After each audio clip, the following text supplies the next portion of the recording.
Ooh, what up? What up? What is up, people? Who we got up in here? Ooh, Gothic chick. You know, I never did find out if it's Gothic chick or Gothic chica. Um, but I hope you clarify it for me one day. I'm looking forward to pronouncing your name properly. But what is going on? What is going on? We got two people. Oh, look, I'm cool with that. I'm cool with it being a nice little intimate night. Like it's been a long, long day.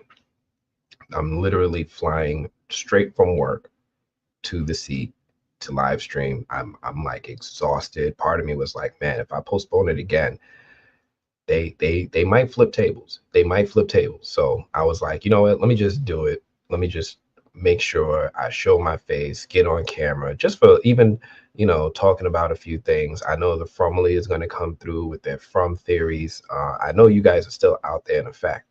I saw yesterday Teflon went live, so shout out to Teflon, and I saw like a whole bunch of people come out and they want to talk about theories as to what's going to happen to Boyd in season 4 and things like that, and I'm here for it. I support and love all that stuff. So anybody want to talk about anything specific, like, hey, what's going to happen to Boyd in season 4, what's going to happen to Julie in season 4, what's going to happen to any specific character in season 4, I'm here for it. But yeah, let's see who we got up in here. Oh, Dragnet. Dude, it's not you. It's not you. Listen, I have a job. My job be wanting me at night sometimes. And the answer is yes. I'm there. If they need me, I'm there. So that's how it goes. So it's definitely not you. I know you was waiting.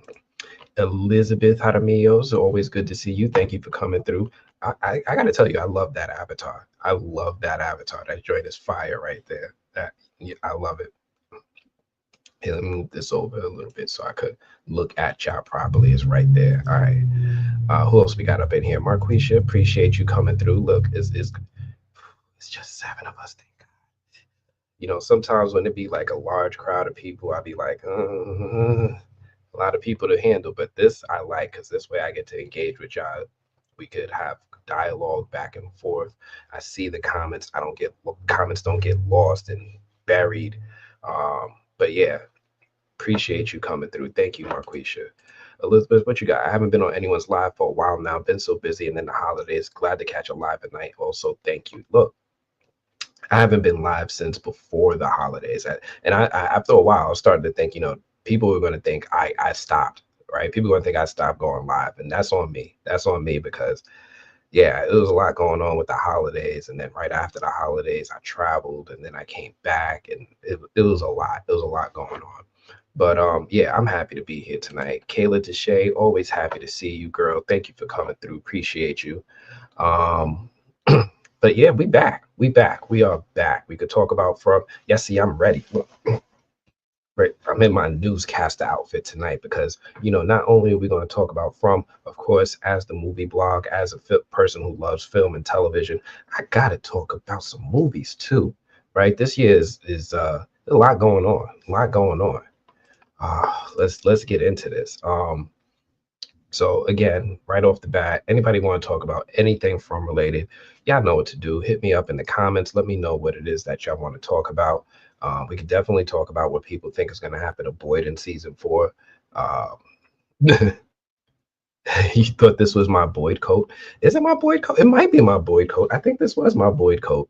I think this is what I wore in my Boyd outfit actually.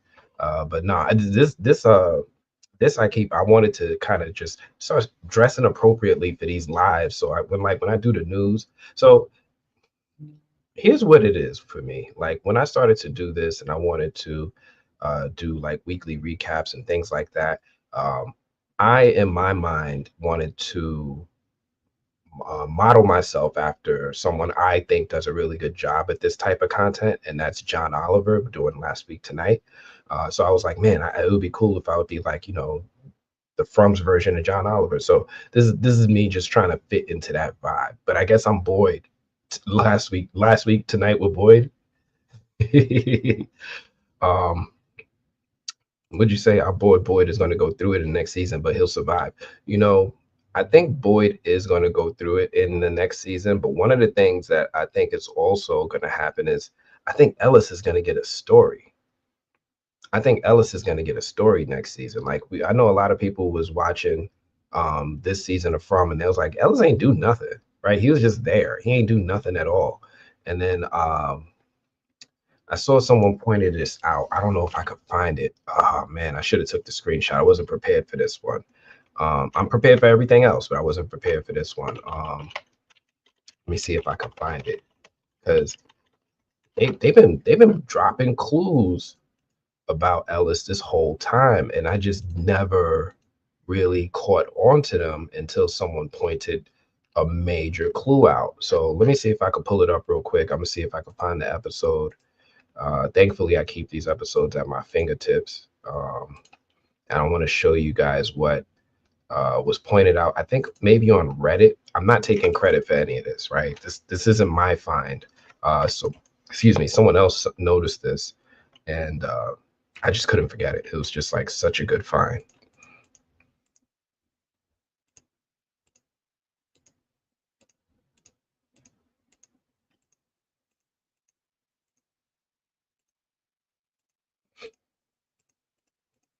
Almost there, almost there.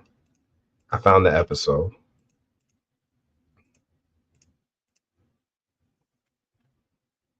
Oh yeah, here we go. All right. Let me pull it up real quick. So this was way back in the Colony House massacre from uh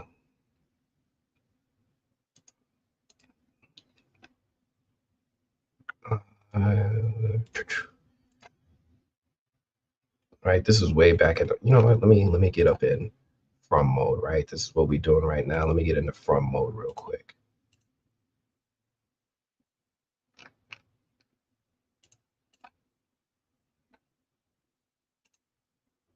See, now we in from mode. Is it this one? Oh snap. All right, this is gonna work. It is this one. There we go. So in this episode, this was the night of the Colony House massacre. And something that was really cool that someone noticed that I completely missed was with Ellis. Where's he at? Stand up, boy. All right, I think it's when he goes in the room after they were eating on old girl, and he's like, "Whoa, where's that?"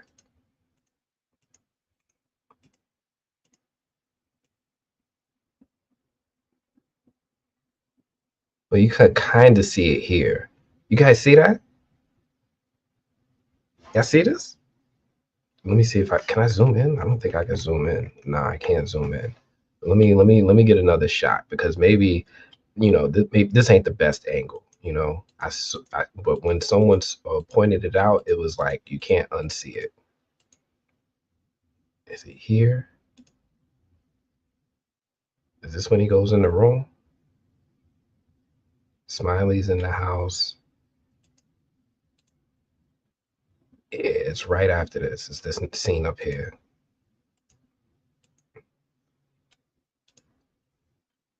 Tell me you see it now. Tell me you see it now. Hey, Linda, appreciate you coming through. Always happy to see you. Thank what's going on. Hope you're having a good night. Oh my gosh, I hope Ellis gets his time in the sun next season. Need more Sarah as well. So, Dragnet, I'm with you. It's fun to speculate though, right? It's always fun. We're just doing this in fun. We're probably not going to get close to what they have planned, or maybe they'll watch it, see what we theorize, and then write it into the show. That's also a possibility too. Hey, Miss Debbie, happy New Year. Listen, greatness on another level, right? Greatness on another level. Gothic chick, you caught it. He also drew on his shirt, but do y'all see what this man drew? Do you see what he drew though? Like it, I mean, maybe he was just, looking at talismans and was like, oh, that looks cool. Let me draw it. but that is the symbol from the talisman on his pants. It makes me wonder he if there's more to it, right? It could be just, hey, I'm looking at the talisman, it looks cool, I'm gonna draw it. Or maybe kind of like some of the other characters, he had premonitions about this place before he arrived. Um, so it's fun little Easter egg. I just wanted to point it out to y'all real quick. Um, just in case there's more food for thought. Maybe somebody else has a theory and that this will support their theory. I could put it out there for you guys so you can see it. It's right there. My man Ellis was drawing talisman symbols on his leg for God knows how long. There it is. It's there. So yeah. And oh man, Latoria, listen, I miss From as well. All right. I'm with you. Thank you for coming through. You know what, Latoria? You look new. Where are you checking in from? I can't hear your voice, but maybe if you could just let me know where you're checking in from, city, state, whatever. Maybe I've been there, and it's someplace that in another way that we can connect with one another. Because it just makes it a little bit more fun. But let me know where you're checking in from. I appreciate you, Latoria. Yeah. Let's see. Did he get the pants from storage? Probably, but I feel like that he drew it himself, right? Like I think even the birds are upside down. Like he drew this upside down. Like he's sitting down, pen on his leg is up in the air, maybe his knee or whatever, just drawing on his leg. So yeah, that's what it feels like. That's what it feels like. Um, I miss Foundation. You and me both, man. You and me both. Look, the second Apple gives me an update about Foundation, I'm all over that like peanut butter on jelly. I'm jumping on Foundation. Um, yeah, I'm cautiously excited. So we'll see. Never caught that prior. I never caught it prior either. Like I said, I'm not taking credit for this one. This one was pointed out by someone I think on Reddit or maybe on the Facebook groups. I don't remember. So look, if I need to give you credit, please hit me up. I'll definitely give you credit. Definitely not trying to steal your shine.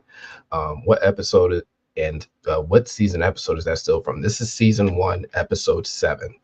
This is the Colony House Massacre. This is right when old girl ride you like an alabaster dragon. She just got eaten. He found her body. Trudy, right? Trudy was her name. He came in and he saw the remains of Trudy. But yeah, you can see it right there on this. Oh, not with my face here, right? Let me. Pretty good shot of it right there. You can see the drawings right there. Latoria, you from New York? Oh, God bless you. You know about good pizza. Thank you. Thank you for. Oh, and you grew up in the Bronx. Let's do this. I need y'all to understand something. It's like a litmus test to know if you're from New York City. If you come into New York City and you be like, oh, I've been to the Bronx. You not from New York City. Everybody from New York will know. We call it the Bronx. D-A Bronx. The Bronx. All right. So just to let y'all know. But yeah, appreciate you coming through, Laturi. Listen, Bronx boy right here, Jerome Ave, Tracy Towers. Let's go.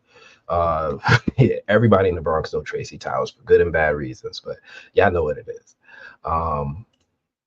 Linda, I need to rewatch seasons to find out what other things I missed the first time.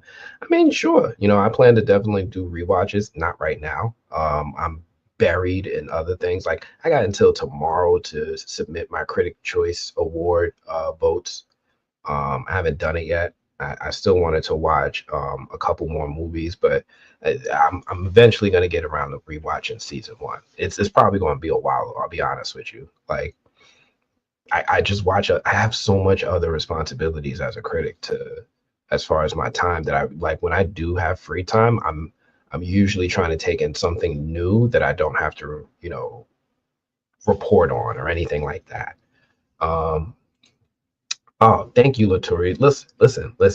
Live is where it's at, right? Like the videos that we do are cool, But live is where it's at. Oh, speaking of videos, my video editor did just hit me up and tell me he finally finished editing my big theory video. Like, it's done.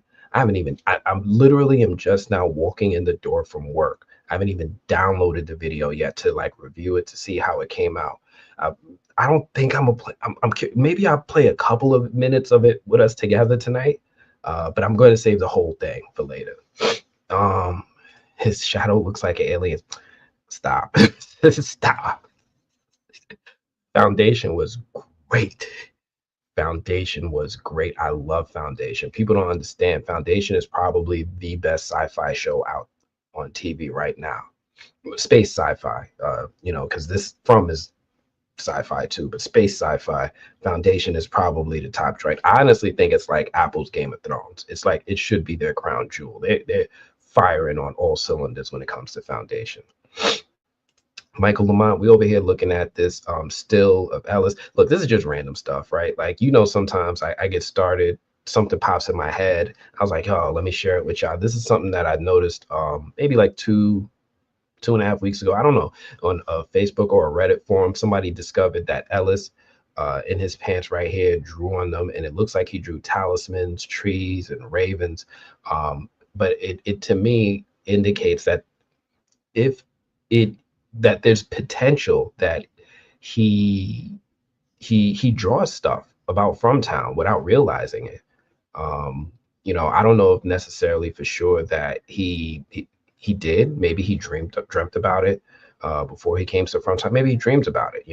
Maybe he just looked at a talisman and was like, "Oh, that's a cool symbol. Let me just put that on my clothes." I don't know. Maybe he does it for protection. Like, "Oh, this will keep me safe." I don't know, but I noticed it. I wanted you guys to see it too.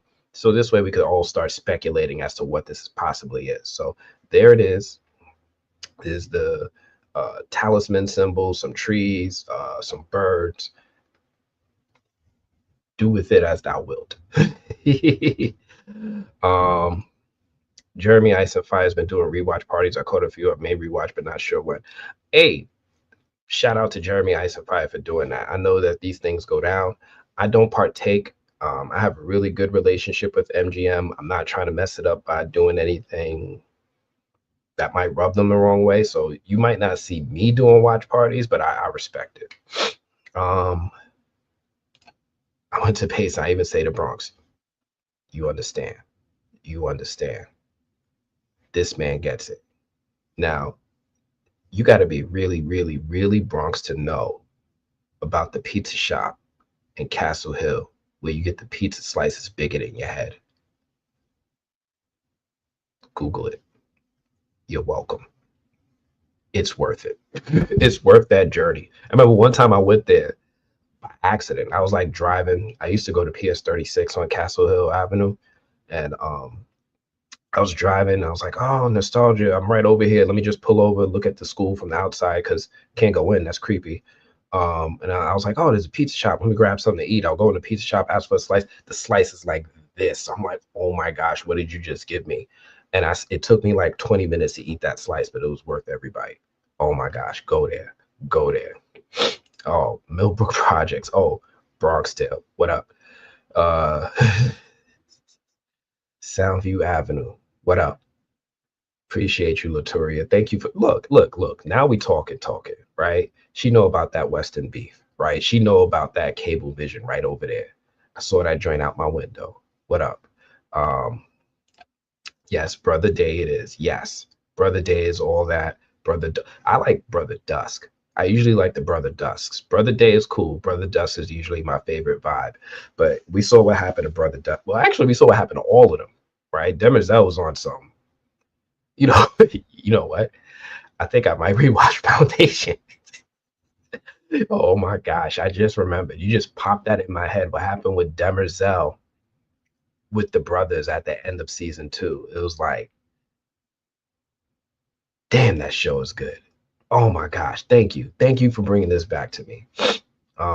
Let's see, what else? If you wanted to kill Alpha, how many chickens would you need? I don't know.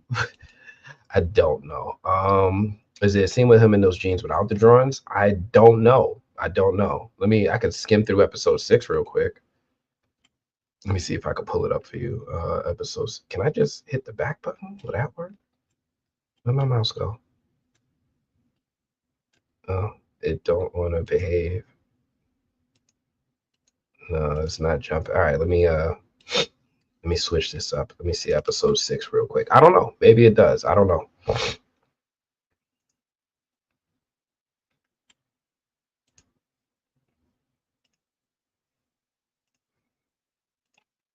I don't think you guys can hear the sounds, which is good because I'm not trying to get in trouble with MGM or YouTube, the YouTube police.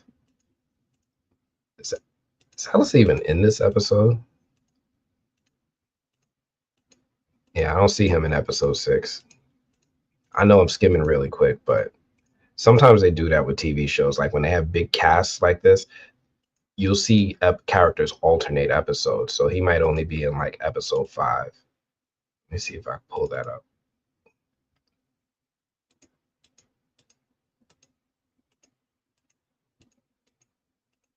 Oh, he's definitely in this episode, but barely because this is when they went to the Brundles.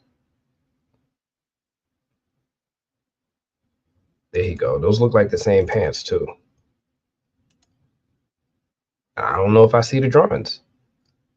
I don't see the drawings. Maybe they're different pants. They kind of look similar. Maybe I don't know. But he's clean there. He's clean there. So definitely not there. Um, which side of the torrent armrest is at your data? I don't know. I don't know. I got these episodes from someone. I don't torrent. Condolences to Hollywood. Yeah, Hollywood is, you know what? Let's start getting into the news, right? Let's start getting into the news because I got a couple things I wanted to talk about. Let me switch gears here. Um, let's get into some Monday night movies, right? So a couple things this week. Um, as you guys know, I often talk about how I am a film critic. I'm in the critics groups. I get to be part of that circle of people. I had initially planned to go to the Critics' Choice Awards this weekend. Um, Critics' Choice Awards, as some of you may know, is like a big award show. It's televised. It's up there with like the Golden Globes, and it's one of the shows that lead up into the Oscars with people speculating um, how much this will lean into or influence the results of the Oscar Academy Award nominations and winners. Critics' Choice Awards are usually a good delimiter. I know that the studios find this very important. Um, I don't want to say too much because I don't want to. Yeah, I just don't want to overspeak. But it's a really important show. I figured out how important it is. It's a really important show. As most of you know, the California wildfires are, man, they're heartbreaking. They are heartbreaking, and they're ravaging parts of Southern California. The plan was for us to go to the Critics' Choice Awards. The wildfires changed all of that. I was going to go live yesterday, and this is the main reason I didn't go live yesterday was because I found out that the show got postponed. As you see, this was published yesterday. The show was supposed to be on Sunday. Um, and I found out in the trades. Like I didn't even find out. Like Critics' Choice didn't even tell me. It was just I found out reading it on Deadline, which is a whole other thing. Like all those critics were caught blindsided. Some of them are already in LA. They're like, oh my gosh, I'm already here, and it sucks because when we go to these award shows, if you're in LA, you're just getting an Uber or you're driving over to wherever the venue is. I'm in New York. I have to fly across the country to go to this show. And a lot of critics who are in the group, there's like 550 of us, travel really far because for us, this is our Super Bowl. This is our main event. This is where we get to interact and engage with all of our peers, with all of our studio contacts, with the actors and producers and directors that we adore and write about all year long. It's like a really big, I don't want to say payoff, but it's a really big reward that we get to give to ourselves to attend this show at the end of the film season. And it's expensive, right? It costs, they're not paying for our flights. We have to pay for that out of pocket. So we have to pay for our flights. We have to pay for our hotels. I think they offered us like reduced rate hotel rooms, and it was like it was still like if we wanted to stay near the venue, it's like $300 or $400 a night. It's like something crazy, and that's with the discount. Um, I stay by the airport. I free breakfast for me. Thank you. Right. Like, but yeah, I was planning on going. I just found out yesterday, right before I was supposed to go live stream, and I had to scramble. I had to stop everything. I had to be like, oh shoot, let me see. Can I cancel my flight? No, I bought the basic tickets. That means they're going to charge me money. I got to cancel my hotel. Oh shoot, I only got 3 hours to cancel my hotel. Otherwise, they're going to keep all my money. I had to scramble. The Critics' Choice Awards got postponed. We got blindsided. We had no warning that this was going to happen, and nobody could, right? Nobody knew wildfires were going to be raging through Los Angeles when the year started. So my heart goes out to everybody in the area. We've seen online, like, all the people who have been displaced by this, all the people who have been affected, people have lost homes, celebrities, regular people, all the likes. So if you go on social media right now, you'll see a lot of celebrities and people within the industry coming together in unity to try to support each other through such a horrible circumstance. And I commend these people in the industry for doing that. They're opening their doors, they're opening their wallets, they're being good neighborly people, some of them, good God-fearing people. So I respect that. I love seeing that. And I'm praying for everybody who's affected by this. The Critics' Choice Awards was something I was supposed to attend this weekend. I was going to talk to you guys about how excited I was for it, who I was hoping to see, who I was hoping to take pictures with next. But now, change of gears. It's at the end of January now. It's January 26th.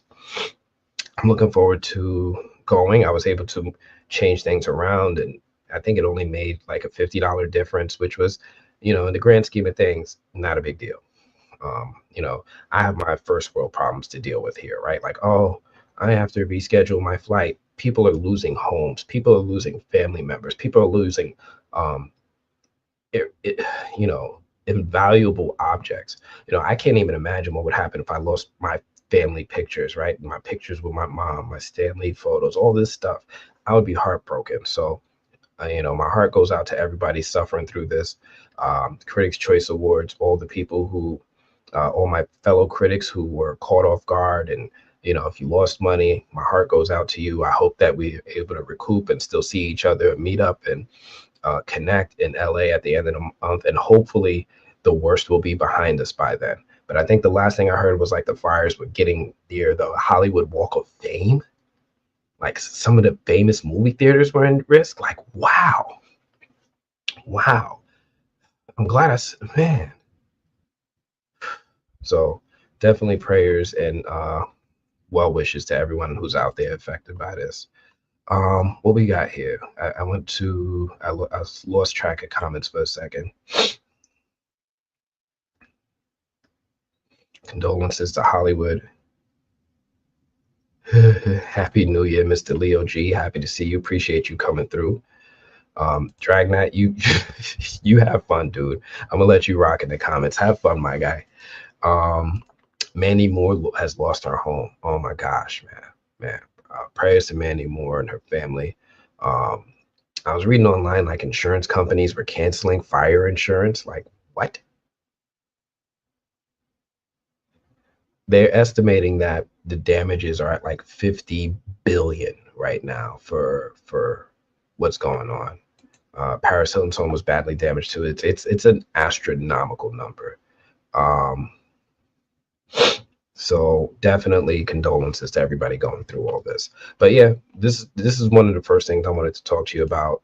Critics' Choice Awards was something that I was looking forward to.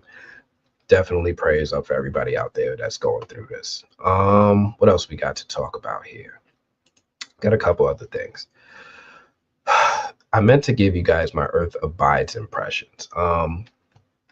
So I told you guys before I was going to reach out to MGM to see if they would hook me up with screeners for Earth Abides, and they did. They hooked me up. They hooked me up with the screeners. I have the screeners. I could watch the show now.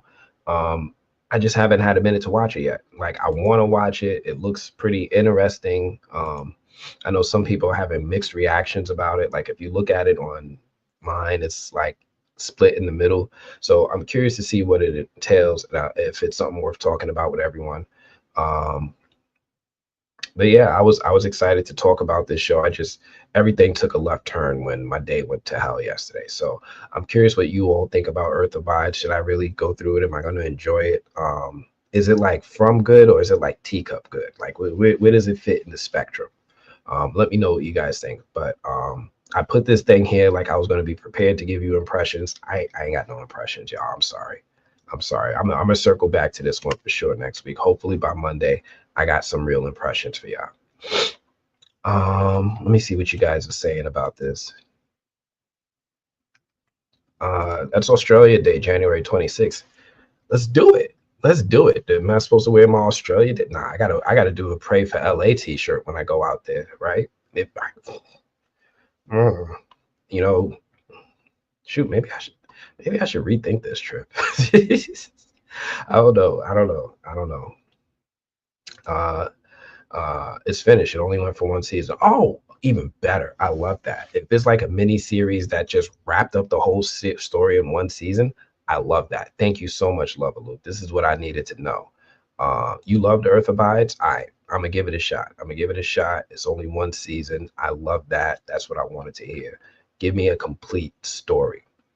Elizabeth Jaramillo, I did not like Earth Abides. The writing is bad as the main actor is painful to watch. All right, so is it like I said teacup earlier? Is it like Under the Dome? Like Under the Dome was like, remember Barbie from Under the Dome? Like, he's a little cringy to watch, but is it like that, or is it like a little bit? I don't know. Where's it at? Is it like Resident Evil movies? Is it like where are we at in the spectrum? I need to know. Gothic chick, you love Earth Abides. That's another good vote. That's 2-1. We got 2-1. Love a Lube and Gothic chick loved it. Elizabeth didn't love it. All right. Miss Debbie, it's okay. Nice storyline, but it goes fast. No theories needed here. No theories. Hey, that's cool. Sometimes it's just cool to just get a complete story in one season. I almost wish that From did that. Like, just give me a good 20 episode season and wrap it up. But it's fine. You should come to Australia. I'm planning my next. I've been planning my next trip. Me and my wife was just talking about India, and I was like, because I have a lot of connections. Well, let me not say that. I have a lot of business relationships with the Bollywood industry. I do a lot of Bollywood interviews. I do a lot of Bollywood coverage. I have a really good relationship with Z5. So I was like, oh, maybe I should check out India. I do a lot of, got a lot of business partners and connections out there. It'd be cool to see where this stuff is coming from. So we were just thinking about where in India might be good. It's a huge country with a lot of people. And I'm like, when I do Asia, I kind of want to do like a couple countries, maybe do a little country hopping, maybe hit like South Korea or Japan or something like that, and then fly home. But we'll see how that goes. Michael Nassis, Earth Abides was just bad. Moved too fast through the timeline. I heard that. I heard there was some time skips in there. So let's see. So I'm curious about it. Thank you all for your feedback. Hope to come back with some impressions next time. Next thing I wanted to talk about was now I thought this was just interesting. I'm gonna just say this real quick. I just thought it was interesting that Denzel Washington ended 2024 with becoming an ordained minister and then started 2025 by getting the Presidential Medal of Freedom. Like, this man just don't know how to, he's not playing fair. He's not playing fair. Other actors are like just levels above. Like, so I thought it was cool. I just wanted to mention it. Say, listen, keep the politics out, please. This is about Denzel. Oh, why you got to give me an ad now, Google? Right? You're going to put an ad in the video anyway. But yeah, this is about Denzel getting the Presidential Medal of Freedom. Just wanted to celebrate this actor. I'm a huge Denzel fan. Grew up one. Love that he was given such a prestigious honor and celebrated in this way. Because this is one of those awards that they don't, it's such a high, it's like the highest level of award that you can get as a civilian within the United States. So to see him amongst a group of like, a handful of people who were awarded this year, I'm like, oh, this is just great. I love this. I love this. So yeah, I thought this was really, really, really cool. Um,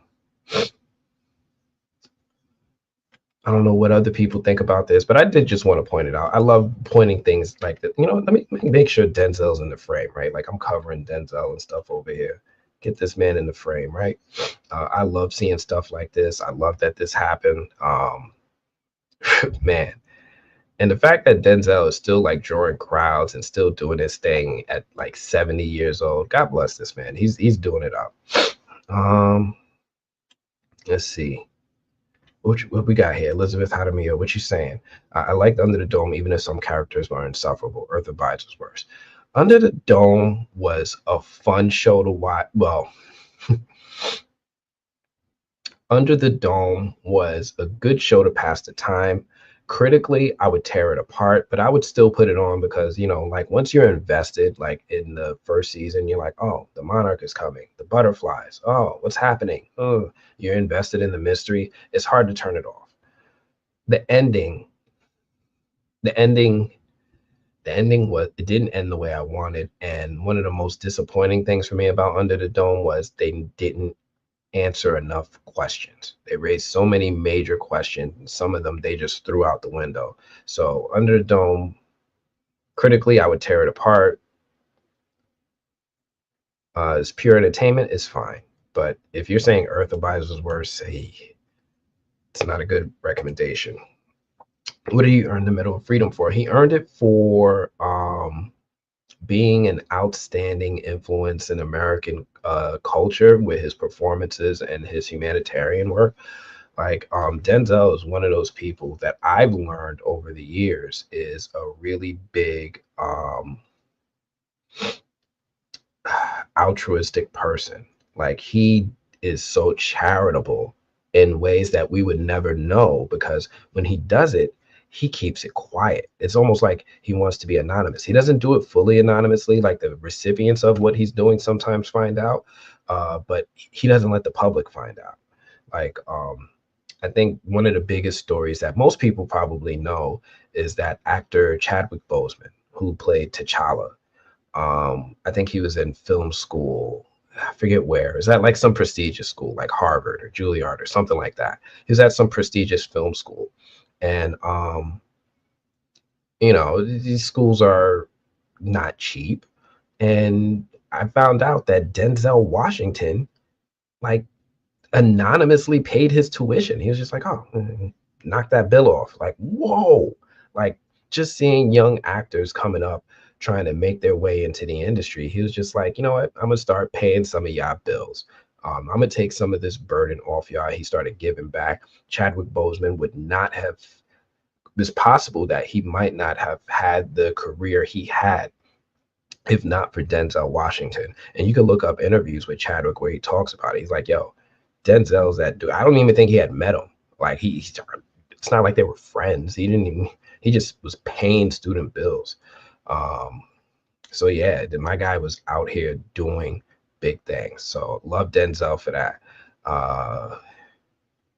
So yeah, that's what he got his Medal of Freedom for. So shout out to Denzel for receiving that. But they only have one season. That's why they had time skips to understand why they did that to let people know the Earth. Spoiler alert. You just told me what they did. Biden forgot. This, whatever. Earth Abides is better than Under the Dome, I feel. Okay. Denzel is Lila, a very cool big brother that seems to be ahead of everything, always on a mission. Yeah, God bless him. I love when people do that stuff. I mean, Denzel is great, but he ain't no Christopher Lee. Why? I don't understand that at all. Like, the man did what he wanted to do. And Christopher Lee, wasn't he like knighted or something, or was he a spy or something? I mean, I don't know if he got the highest honor in his home country. I hope he did. I'm sure he was a very nice person. I don't know his humanitarian efforts. I'm not trying to disparage Christopher Lee. I just don't know anything about him. But this is about Denzel. We don't have to put down Denzel to big up someone else. Um,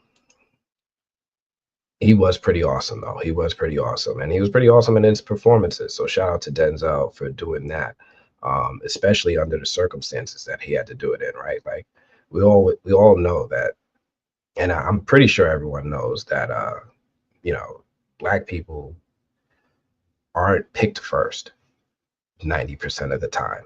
Sometimes not even second, sometimes not even third. So for him to have this success in his career as a black guy in America, which is admittedly like, I think they did a poll of America and they asked people to anonymously admit whether or not they were racist. And I think it came up the highest. It was like 50% of Americans are racist, which is an astronomical number. If you got 350 million, 175 million don't like the color of your skin, that makes it hard to work. It makes it really hard to work. So yeah, shout out to him for reaching these heights, fighting an uphill battle, um, and being successful in it. I remember one time I saw on YouTube, somebody made a video. It might have been on Instagram. Somebody made a video where they had like everybody line up for like a race, right? It was like a race, and there was a person who said, all right, everybody, if you're line up evenly, it was like a bunch of black people, a bunch of white people. He's like, all right, if you're white, if you have two parents in your household, take 2 steps forward, and the white people move forward. Okay, now if you have someone that's helping you with your bills, take another step forward. Some more people move forward. Black people still at the back. And they kept doing this, and they kept pulling out all these things where it's like, all right, if you have this, this, and this, and it was like so many white people like 10, 20 steps ahead of the people in the back, and they had to race. And they're like, there's a good chance that black people, even though with that lead, they'll still smoke you to the end of this race. However, you have to understand that you're starting ahead from them, right? That you get an advantage. You get to go further ahead, and they have to start behind you. So it was a beautiful metaphor. I don't think everybody gets it. I get it because I've had to go through it. For anybody who's lived in the projects, yeah, no, and getting out doesn't even seem realistic. It's practically prison. But yeah, anyway, going off on a tangent. Um, uh, who was I gonna say? What were you saying? If a movie needs someone to say motherfucker, I think a particular black man will be their first call. No, I think they'll probably call Billy Bob Thornton first. That's uncalled for, dude. Um, no one is more fitting than Samuel L. Jackson. I would debate that. I would debate that. There's a lot of comedians who are not Samuel L. Jackson that use that word a lot, who curse a lot. So I would disagree with that. That almost feels like stereotyping. Um, what do you feel about George Soros or Hillary getting the medal too? I don't care, honestly. Um, to be real, I really don't care. I was just sitting here just being very celebratory of Denzel. For anybody else, whatever, Denzel was there, Magic Johnson was there, Bill Nye the Science Guy was there. So Michael J. Fox, yeah, Lovaloo Michael J. Fox was there. So I could talk to the people that I'm familiar with, but I'm not very familiar with George Soros or Hillary as much as I guess some people are. Very cool. Didn't know he did. He was working in the background doing all these things, and he was doing it without desire to be recognized for it, which is cool because he was kind of evening the playing field. Like, right, if we're talking about that race that I was talking about, he was helping some people get a little bit further ahead where they started. Michael J. Fox is a worthy pitch. Yeah, my man Michael J. Fox, with everything that he's done for raising awareness for Parkinson's and raising funds for anybody suffering through that. And not to mention just the awesome career he had in the 80s and 90s. And let's not forget Treasure Planet. I know Disney forgot about Treasure Planet, but I never forgot about Treasure Planet. Okay? Michael J. Fox is a treasure. So definitely, absolutely deserved it. Let's see what else we got. I did have some more news. Oh, this is an interesting one. Oh man, I feel like I always talk about things that are a little racially sensitive. Not racially sensitive. They're not sensitive. It's just I don't know. I don't know. They can feel about race like sometimes. So Marvel is rumored to be bringing back a T'Challa into the Marvel Cinematic Universe, which is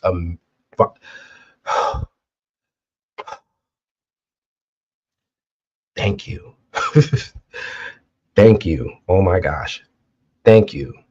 Oh my gosh. So this has been something that if you watch E-Man from E-Man's reviews, you know this has been a big thing that he authored. I edited. I actually have footage of it where he admits that if he's the author, I'm the editor of the Recast T'Challa campaign, or at least the petition.org article. Um, Recast T'Challa is a big thing for folks who love the character of Black Panther T'Challa. He's got a history dating back, I think, to the 1960s, where he appeared in a Fantastic Four comic. He's had his own comics, he's had his own stories. He's a hugely successful character, especially in Disney.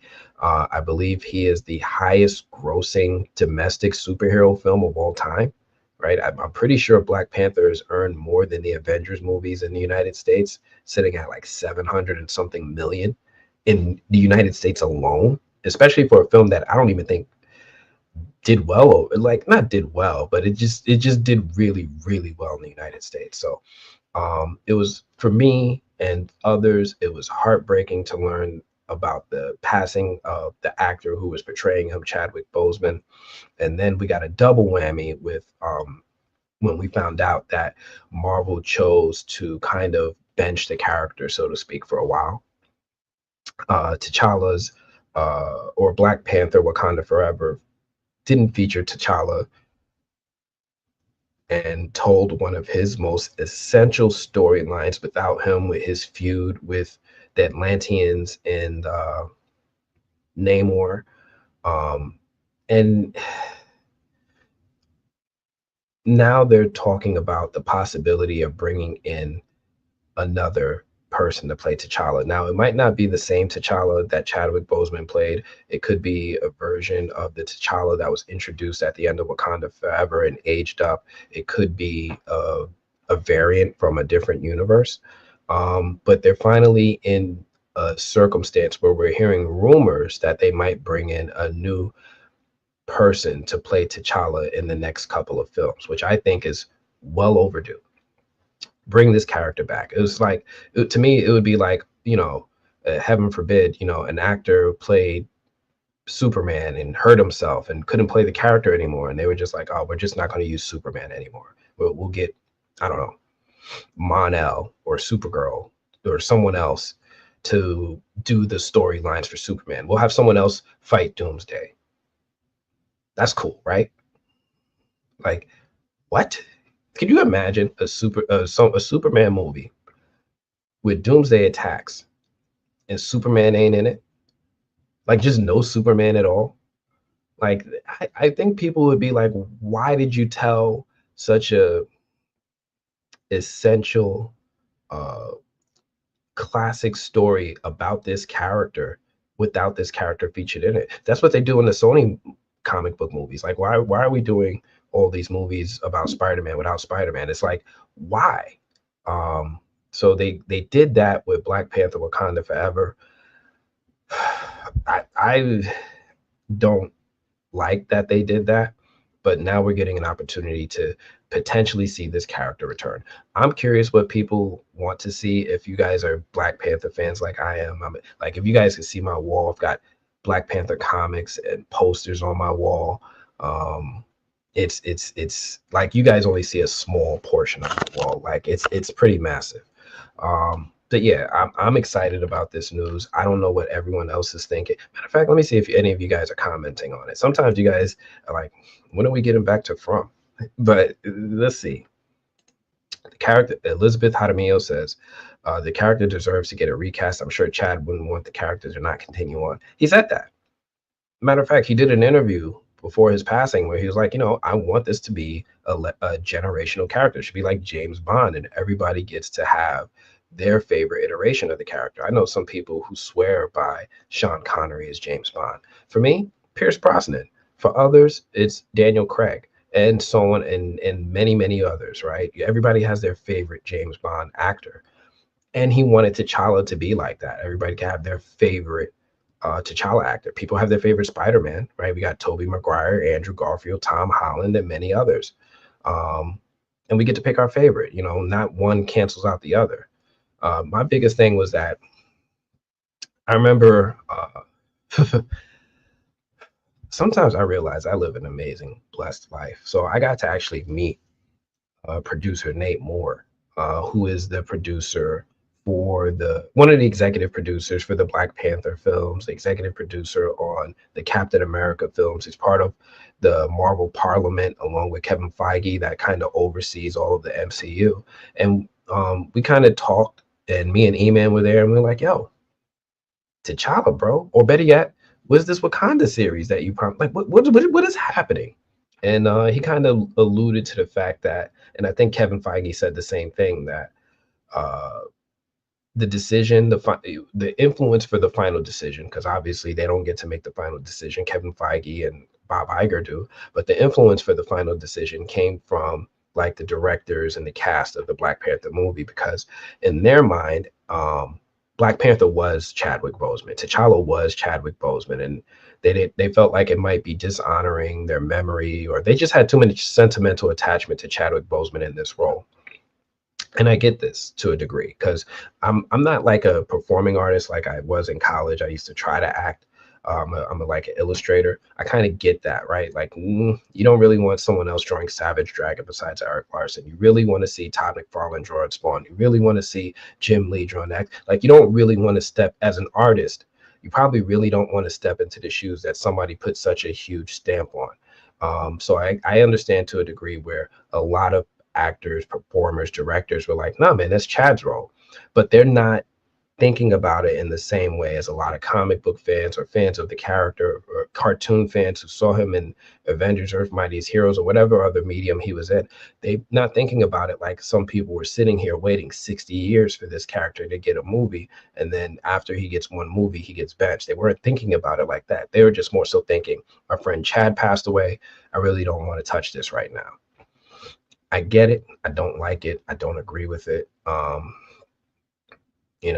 want this character to be treated the same way James Bond, Superman, Spider-Man is, that if something happens, let this mantle pass on to another actor to step into this role and get as big of a glow up as Chadwick did. I remember when he got this movie and he got this role, he got a huge boost to his career. Stepping into a Marvel movie is a huge deal. It's a huge deal. People who don't know your name will know your name, even if just for a little while. So yeah, Black Panther was a lot of Black Americans' first Marvel movie. That's not surprising at all. No, it's not surprising. And the hype was there. The hype was there for that one. Let's see. Nope, Blade Wesley Snipes. So Blade was recast for Mahershala Ali. It's just Marvel's just not getting the movie out. Not happy about it, but we're supposed to have another Blade by now, and I hope they both get to do the role. I hope that eventually when we do get Blade, we get to do the multiversal thing like we did with other characters, and we get to see them interact with each other. I want Mahershala to have his time to shine. I want Wesley to continue on in the role. He's who I got introduced to, and I love it. So I hope that we get to see them both. Michael Jai White Spawn. He was the first Black one. And I talked to Todd McFarlane about it. Damn, I talked to a lot of people.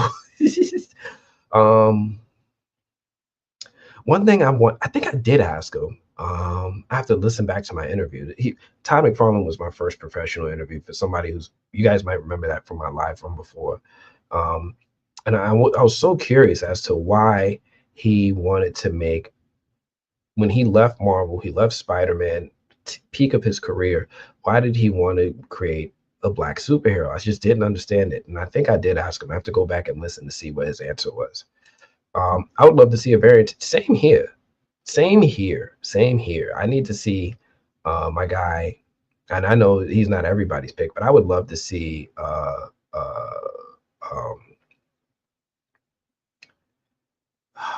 I can't believe I'm blanking on my guy's name. Aldous Hodge step into the role. He brought a lot of T'Challa energy to me when I saw him in Black Adam. He's just a lot of T'Challa energy, and I would love to see that in the Marvel film. So many more Black Panther stories need to be told. I'm cool with a recast. Yeah, there's a lot of great Black Panther stories, and there's a lot of Black Panther fans. Not everybody has to be a fan of the character, right? Like, not everybody's a fan of Spawn, not everybody's a fan of Superman, not everybody's a fan of Supergirl. But that just because you're not a fan doesn't mean you have to admonish or denounce someone else for having a movie based off a character they like. Let them cook, let us cook. We got T'Challa fans here. Let us rock. So yeah, I definitely would love to see this character continue. Favorite Superman 2, like mine, is Christopher Reeves. I love Christopher Reeves. I do. Unfortunately, I also really loved Dean Cain as Superman. I can't rock with Dean Cain as much as I used to. I think some of his remarks are a little hard for me. But I still have very fond memories as a child watching Dean Cain as Superman in the show Lois and Clark. Like, I loved that show with Terry Hatcher growing up and everything that happened in that show. So, and he looked great as Superman. It was just, I was a really impressionable age. He was a great Superman to me. I know when I got introduced to Christopher Reeve as Superman, it was like toward the latter end of his career. I think Superman 4 was coming out, The Quest for Peace, and people were like, nah. Yes, recast. Yeah, bring it back. That's what I say. I love when a character goes through multiple actors: Spider-Man, Superman, Batman, Flash. It's yes, recast the Flash. Please recast that. Get that man, them, they. Please recast the Flash. Grant Gustin was fine. I don't think he should be in the movie, but he was fine on TV. And I love that it went through Wesley Shipp, Grant Gustin, Ezra Miller, and others. But yeah, bring it back. Blade is a great segment. I think about it every time I see or hear about Ryan Reynolds or the great late Chris Christopherson. Yeah, I mean, he was more than a segment for me. Like, I know he was a segment in the Deadpool and Wolverine movie, but that first Blade movie was so amazing to me. First off, it introduced me to Stephen Dorff. I love Stephen Dorff as an actor. Second off, it piqued Wesley Snipes. Like, he was already doing amazing work, right? He was already cooking as an actor. My man was rocking it as an actor. Then he came through and gave us Blade. He took all his martial arts prowess, all his abilities and comedy timing and all that stuff, and made an amazing character. Loved it. So yeah. R.I.P. Superman. Yeah, R.I.P. Christopher Reeve, right? Superman's still alive, right? The character and the actor are not the same, and which is kind of my point. When Christopher Reeve left the role, other people got to inherit it, and they got glow ups, right? Their careers went in. They got a lot more attention to their careers. I don't think anybody knew who David Cornsweet was until this. Matter of fact, I met David Cornsweet before he was Superman, and now I'm like, man, I wish I would have known. Like, I met him at the We Own This City premiere. We Own This City is a HBO show's kind of spiritual successor to The Wire, and he was on the show. I didn't even know. I'm sitting here just rocking with John Bernthal, like, oh my gosh, the Punisher, the Punisher. I didn't know Superman was right there. But yeah, that's what it was. Nobody was checking for David Cornsweet at that carpet. Now they do. Todd didn't like the movie. He wanted to be more comic animated series. I agree. He didn't like the movie, but he promoted it when it came out, right? At the end of the day, Todd McFarlane is more like Stan Lee than most people talk about. He's a salesman. When the movie was coming out, he's hyping that joint up. Look at the cape. Look at the cape. You see all the CGI animation in the cape? This is the most CGI ever in a movie. He was selling the hell out of that movie. But in hindsight, after it came out and they lost so much money, he started to be a little bit more honest. Tom Welling was my Smallville. See? Yeah, Tom Welling, we know his name because of Superman, and they passed that mantle on from Christopher Reeve. So shout out to Tom Welling, and shout out to the folks at DC for being willing to recast roles and letting their characters live. Yes, I'd love to see Aldous Hodge play a version of Black. You know what? Let me see if I got this. Where did I put this? Matter of fact, let me show y'all something real quick. because I talk about this stuff and I'll be like, oh, I met this person, I met that person, and maybe you guys would like to see some of this stuff because I just keep it on my phone. I don't be sharing stuff. Maybe I shared it. I don't remember. I know I shared the when I met Harold, but I don't know if I shared this.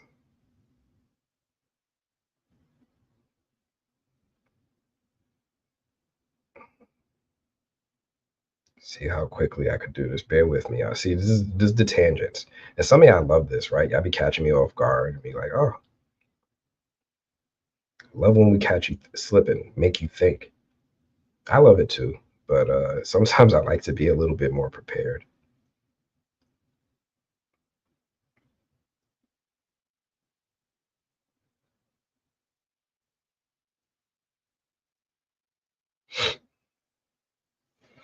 All right, let me see if I can do this very, very quickly. Right? Where you at? Did you do it?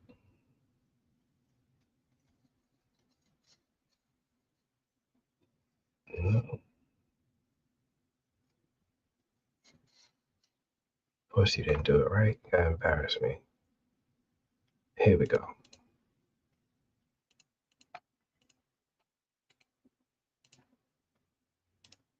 Let me do this real quick.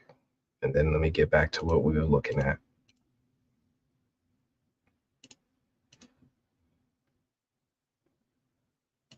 All right. Tell me that ain't some Black Panther energy. Tell me that ain't some Black Panther energy. Right? Don't my man just got that T'Challa energy? Love it. Love it.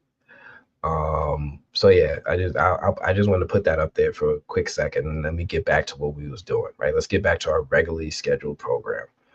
Um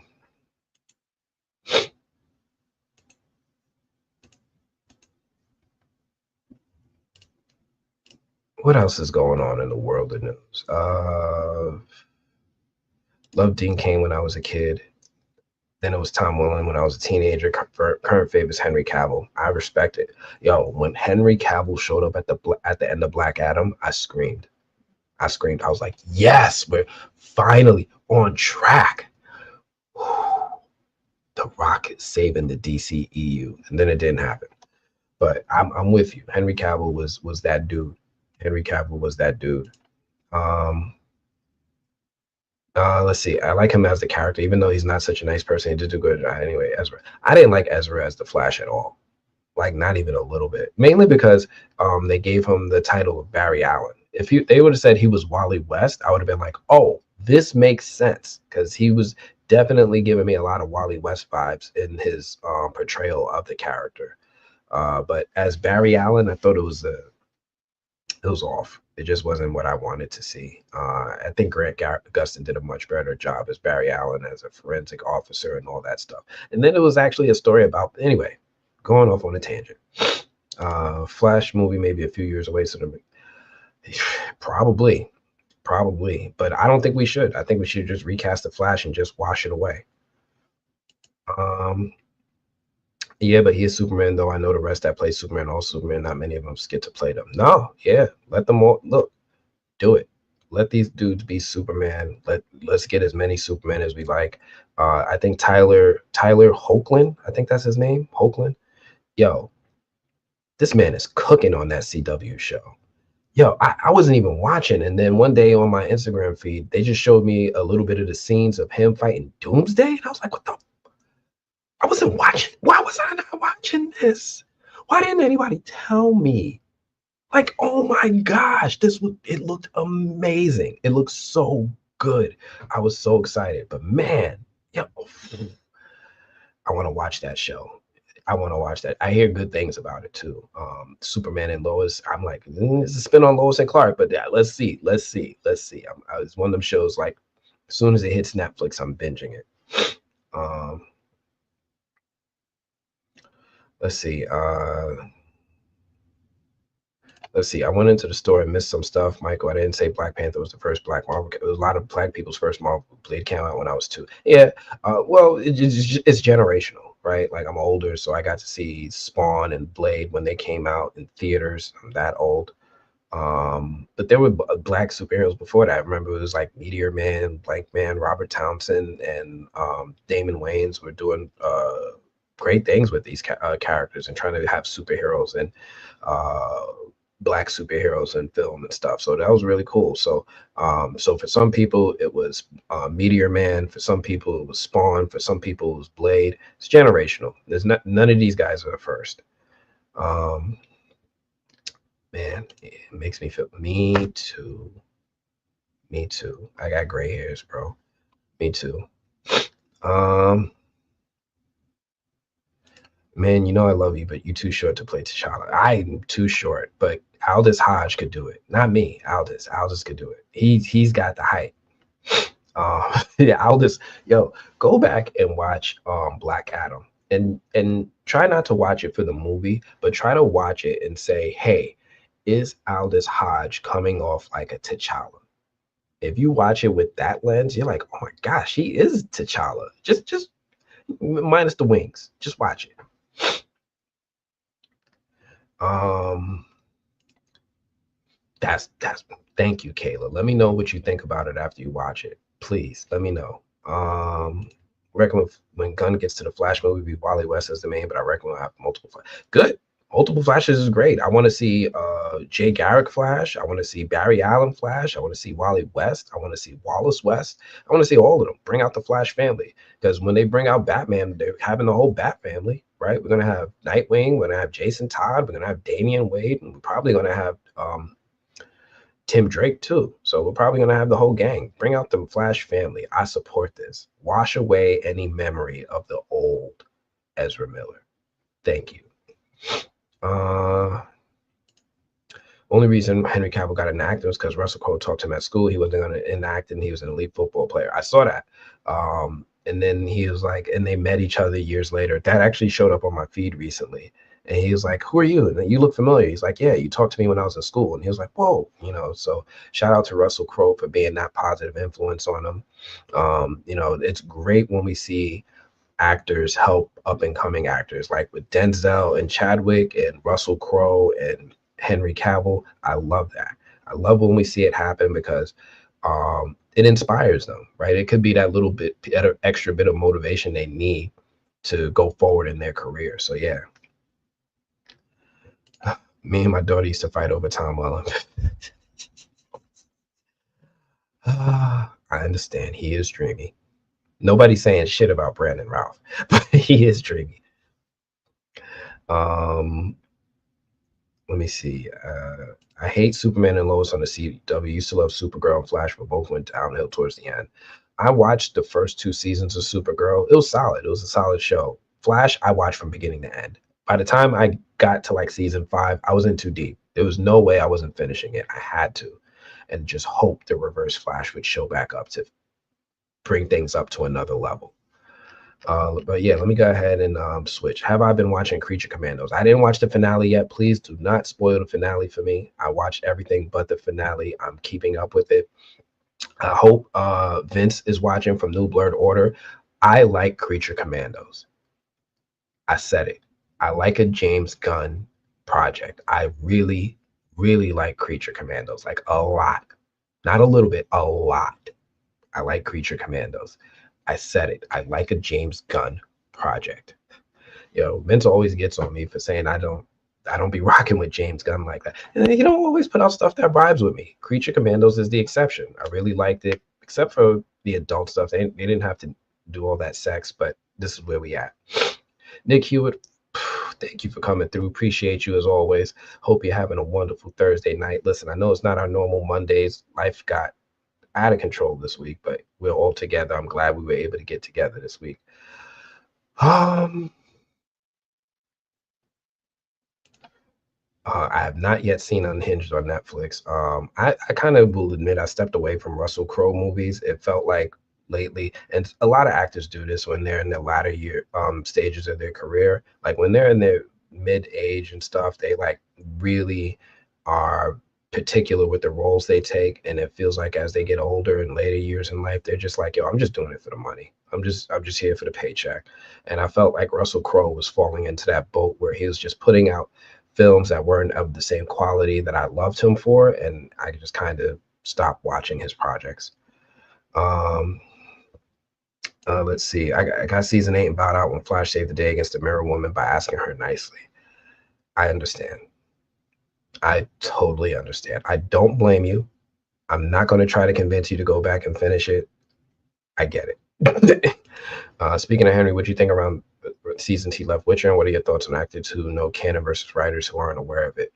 I respect it. I get it. I thought he was. Here's my thing with The Witcher. Never really appealed to me. Like I watched it and I tried to watch it. I was like, oh, they're trying to make their own Game of Thrones on Netflix. It just didn't connect with me. I didn't like the writing in the show at all. Um, it just felt all over the place. I couldn't keep track of the time skips and the multiple timelines, and why are we at this dinner, and where did he get this magical item, and why is he fighting this monster? Like with certain shows, like I remember when I was a kid, it was like Hercules, The Legendary Journeys with Kevin Sorbo. You just knew it was a villain of the week format. He's going to do this at the beginning, he's going to get there at the end, and then maybe there was like overarching story underneath it all, right? We got to take out Hera, we got to take out Ares, we got to do this. I could not figure out what the hell was going on in The Witcher. And that could just be on me, or maybe it was just for people who were really in tune with the lore.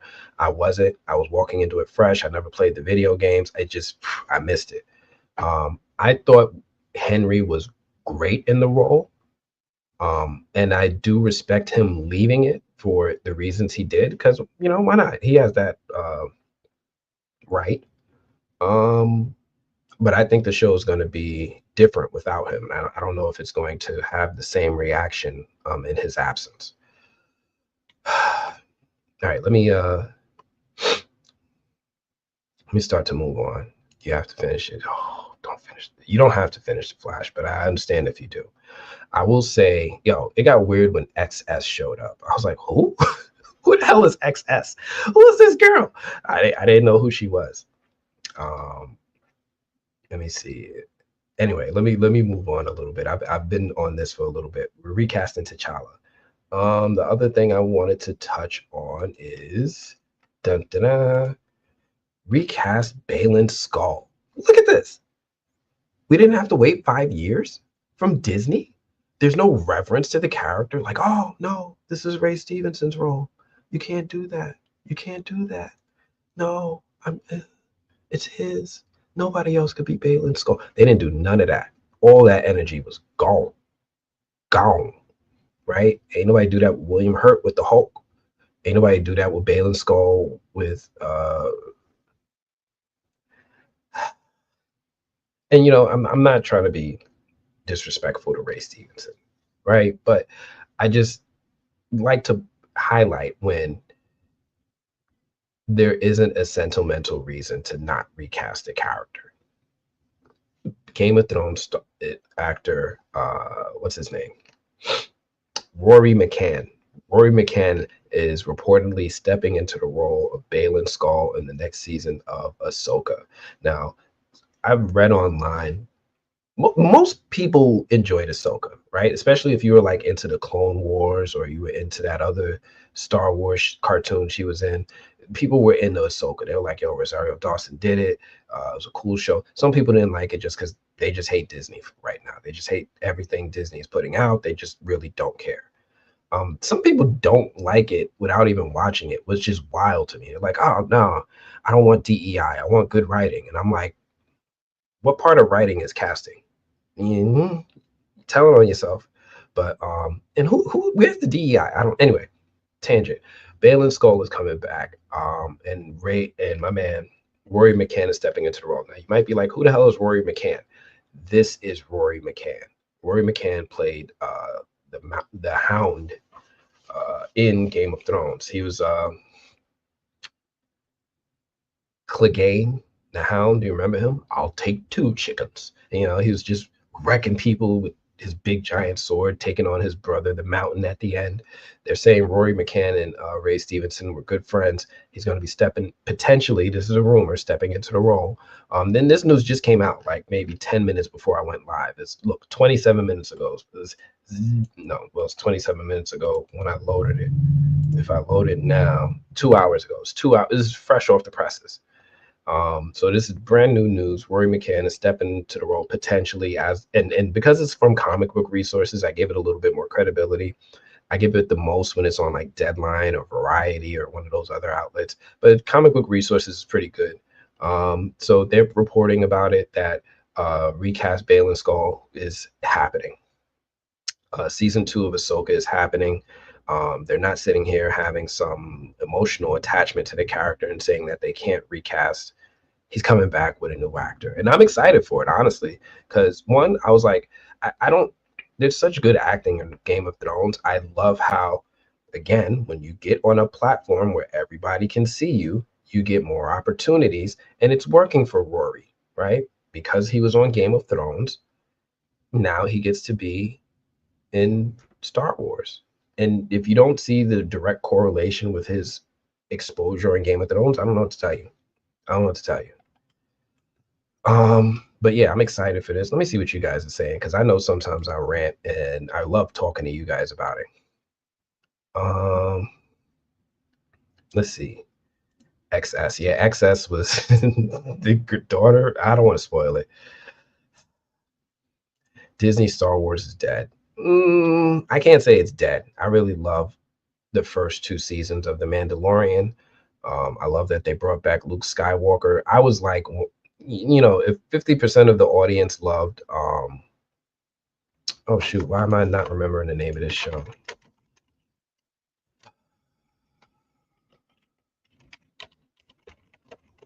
I guess maybe I didn't love it as much as I thought I did. The Acolyte. If like 50% of the audience loved The Acolyte, I was on the side that liked it. I was like, yo, this dude, first off, as somebody who's waited 41 years of my life to sit here and watch the space ninjas fight like ninjas, I finally got to see some martial arts in Star Wars in The Acolyte. That was the first one I think I've ever seen it in, right? Like, besides in Rogue One, that dude that was force sensitive using his staff, Donnie Yen. Now we actually got to see some actual Jedi using martial arts. I was like, this is what I've been waiting for. Like, yeah, Laura Kinney, the girl who plays X-23, she was rocking it in that movie, in that series. I enjoyed it a lot for what it was. Manny Jacinto as that Sith. Oh, yo, that shows. I enjoyed it. I don't understand. I don't agree. Let me just say that. People have told me their reasons for not liking The Acolyte. I don't agree. I'm not going to tell you you're wrong or you're wrong for thinking that. No, there's a difference between me saying I don't agree versus me telling you you're wrong. It's not the same thing, right? Some people will say Jordan is better than LeBron. Some people will say LeBron is better than Jordan. I'm not saying you're wrong. I'm just saying I have a different opinion, and we can still be cool because we have different opinions. That's fine. That's part of what makes the debates fun. It's part of like why I like going to the barbershop and having those debates. But yeah, but did he do this and did he do that? We just disagree. We're not enemies, all right? But yeah, I liked The Acolyte, Star Wars raping it. Listen, George Lucas sat on it for decades. Everybody was like, man, money's on the table and it's not been spent. So Disney, I think the biggest things that I didn't like Disney did were that trilogy of films. That was the one. Those are the main things I didn't like. I didn't like those. Book of Boba Fett was a miss for me. I like The Mandalorian seasons 1 and 2. I like a lot. I like The Acolyte. Was there anything after that? I think they have Skeleton Crew out right now. And even though I'm like one of the few people I know that speak well of the Star Wars stuff, Disney doesn't want me reviewing it.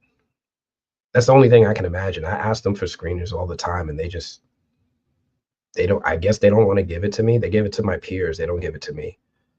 So I guess they don't want me really talking about their content. So I don't have access to Disney Plus, and I'm not pirating Disney Plus content. So I don't have an opportunity to review Skeleton Crew or the Bad. I did have the Bad Batch, and I did talk about the Bad Batch, but I don't have this. They don't give me stuff anymore. Oh, let's see.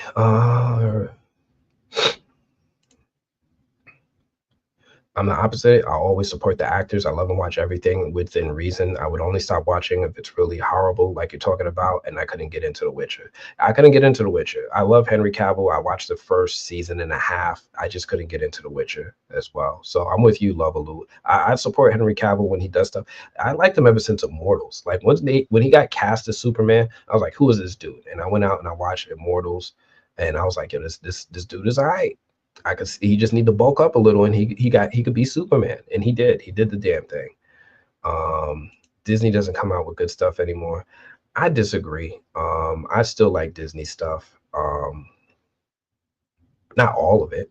You know, when I was like 10, they couldn't do anything wrong.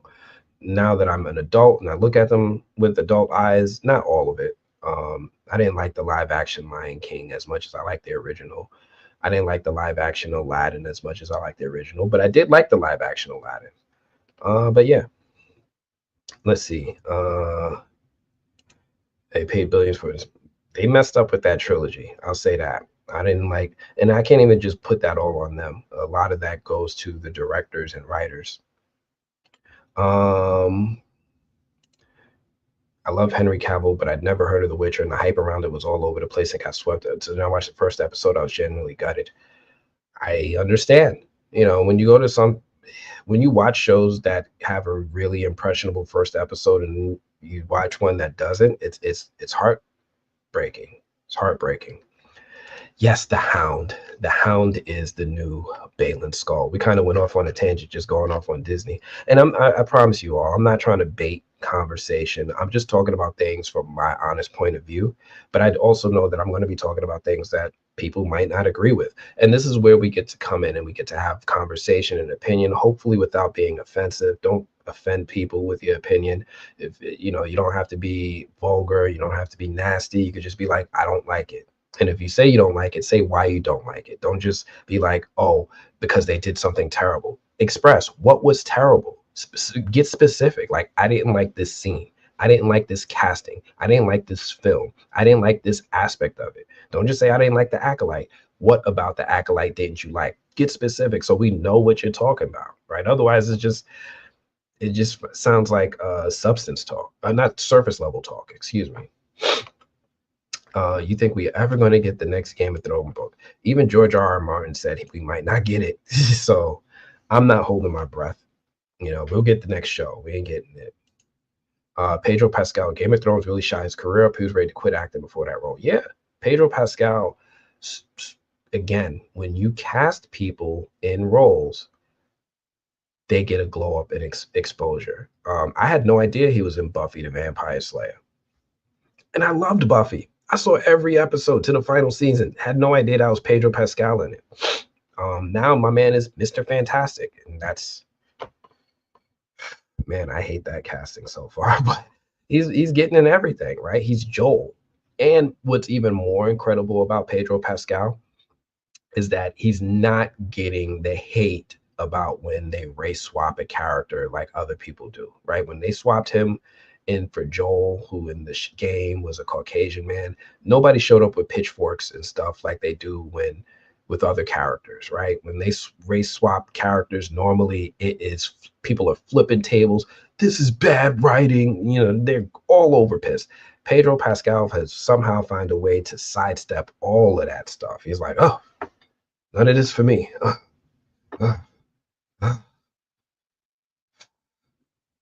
Bien. Oh man.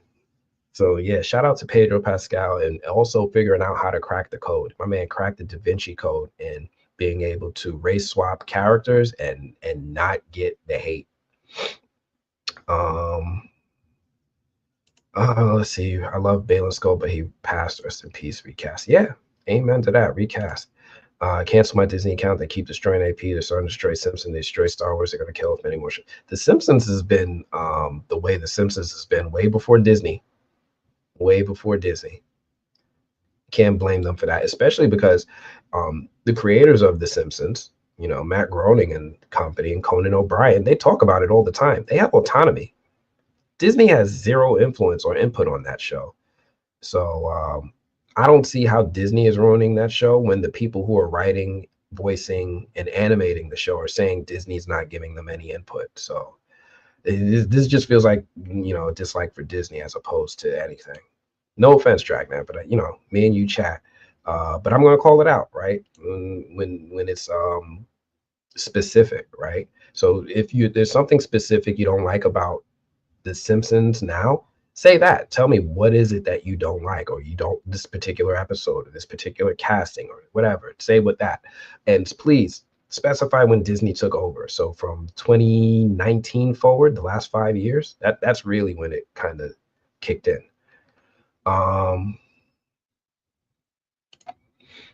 If you want to see a martial arts, Donnie Yen is absolute beast when he's semi. I mean, I want to see martial arts Jedis, because they talked about how the Jedis were like space ninjas with laser swords. That's how George Lucas used to describe them, space monks. And I'm like, I want to see this martial arts. They seem like they give those martial artist vibes. I want to see a lightsaber fight with martial art style, and you get cool lightsaber fights, but it wasn't full on martial arts. It got close, right? With Hayden Christensen and Ewan McGregor, they were doing really cool stuff. But the Acolyte, in my opinion, has the best live action lightsaber fights in the Star Wars franchise, in my opinion. Like, no other show or movie has better lightsaber fights than that show, and that's a hill I'll die on. Those Jedi on that side of the galaxy was so memorable. Yes, but they weren't ready for someone else who could use the Force. That was the first time they came across other Force users, right? It's almost like saying, I'm a pro basketball player and all I do is play on the school playground, right?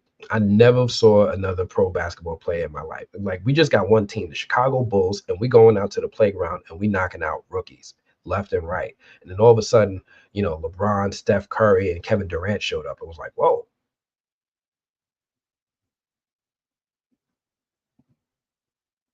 You shooting from back there? Like, they wasn't ready. So I loved that aspect of it, because it showed them how unprepared they were to go against someone skilled in the Force with a lightsaber and all that. They did their best, but they didn't win. They got washed. And I love those fights. I love watching them lose. I like when the bad guy steals the show. Some of my favorite movies are when the villains steal the show. I love the Joker, The Dark Knight. I like a lot of movies like that. So yeah. Love the Acolyte. Mandor is good. So, man.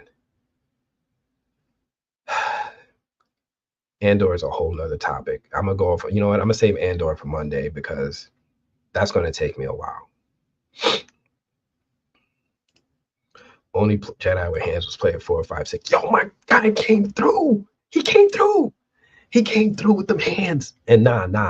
You got to put respect on Laura Kinney, because even under all that makeup, she was putting in work. She ain't win, but she was putting in work. She picked up that other lightsaber and was coming at this dude. Let's see. I'll never give Disney money. That's fine. Look, it's not for everybody. Look, there's certain people I won't give money to either. Right now, I'm not giving Marvel money.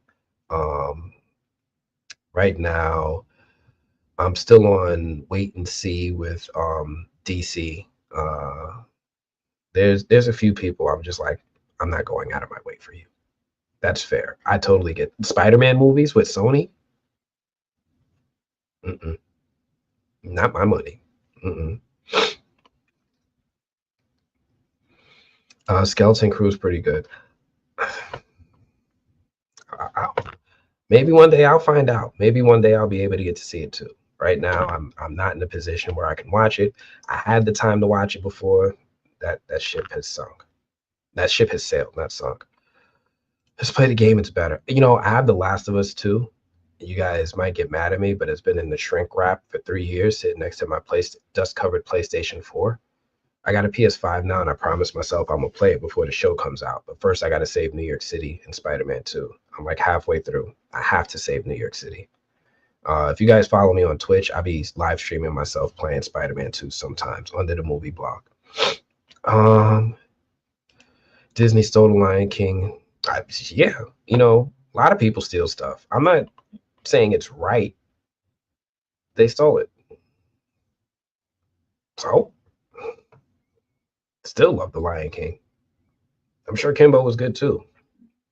So, you know how many people Marvel stole from DC and DC stole from Marvel?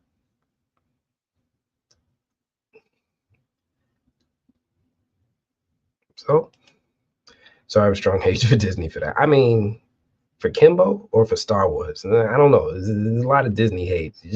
I just want to know, like, if there's a specific story or movie, or is it just ethical? You're just like, I don't like their ethical practices, because then that's a whole other conversation. Because every big company is guilty of something ethically wrong, right? And if you hate them, you should hate like the food industry, especially the American one. They're evil. We're not eating food, y'all. None of that is food. It's disgusting. Another tangent. I recently found out that American chicken, the chickens that we eat in the supermarket, the in the meat section, is banned in Europe because America, every piece of chicken you buy from the supermarket, whether it's from Whole Foods or Trader Joe's, is dipped in ammonia. Ammonia, the cleaning product ammonia, and they do that in order to try to stop the spread of like I forget what disease it is, some sort of disease, cholera, something, I don't know. But ammonia, ammonia. We're eating ammonia when you eat chicken in America. And Europeans, they come over here and they're like, oh, it's okay, kids, we're only going to eat a little bit and then we're going back home to the good stuff. We eat that.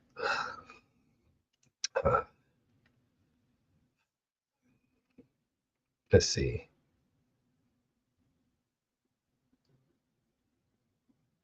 Let's see. And they know they did it as well. So yeah, they did that. I think they stole Bambi. I think they stole ideas for Aladdin. You know, everybody hates it when big companies do it. Nobody hates when Quentin Tarantino does it. And he even admits to it. He's like, look, the best artists out there don't borrow, they steal. There's an interview with him talking about it. I'm a little desensitized because I'm not a victim of it. I'm sure if it was my work, I'd feel differently. But then again, we're out here creating from theories that the creators are out here actively saying, you guys kind of wrote season 4 for us. And nobody's getting upset about that. Nobody. Let's see. Pedro Pascal's everywhere. New movie gets announced. A new TV show. Guess he's the lead. Yeah, my man is cooking right now. Thank you, Game of Thrones. Yeah, he's a little everywhere. He's got like what 3 or 4 movies this year. I just finished. Oh man! All right, let me move on to my next news topic before I get stuck here. Debbie, Bebby, Bo, Bebby, I love you, so love you. Thank you for coming through. I love you. That was free. That was free. You can save that one. Put it on your ringtone. Let's see. Next topic, real quick. Johnny Depp is rumored for more Pirates of the Caribbean. So this is a cool little interesting headline. I'm not going to delve into this too long. I like Johnny Depp in the first Pirates movie. The next two were, I stopped watching after that. I know this franchise is beloved to so many. I think the biggest thing for me was like when I saw it, I had low expectations. I was just one of those guys who just always went to the movies. I would go to the movies by myself. People thought, whatever. And I was like, oh, Pirates of the Caribbean trailer looked okay.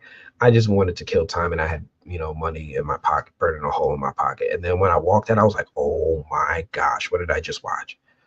I was like, I thought I was just going to see Legolas do some weird stuff with Johnny Depp, and it was going to be wild, and Keira Knightley, and I was blown away. I was like, I don't know who Gore Verbinski is, but I'm putting some respect on this man's name. The movie blew me away.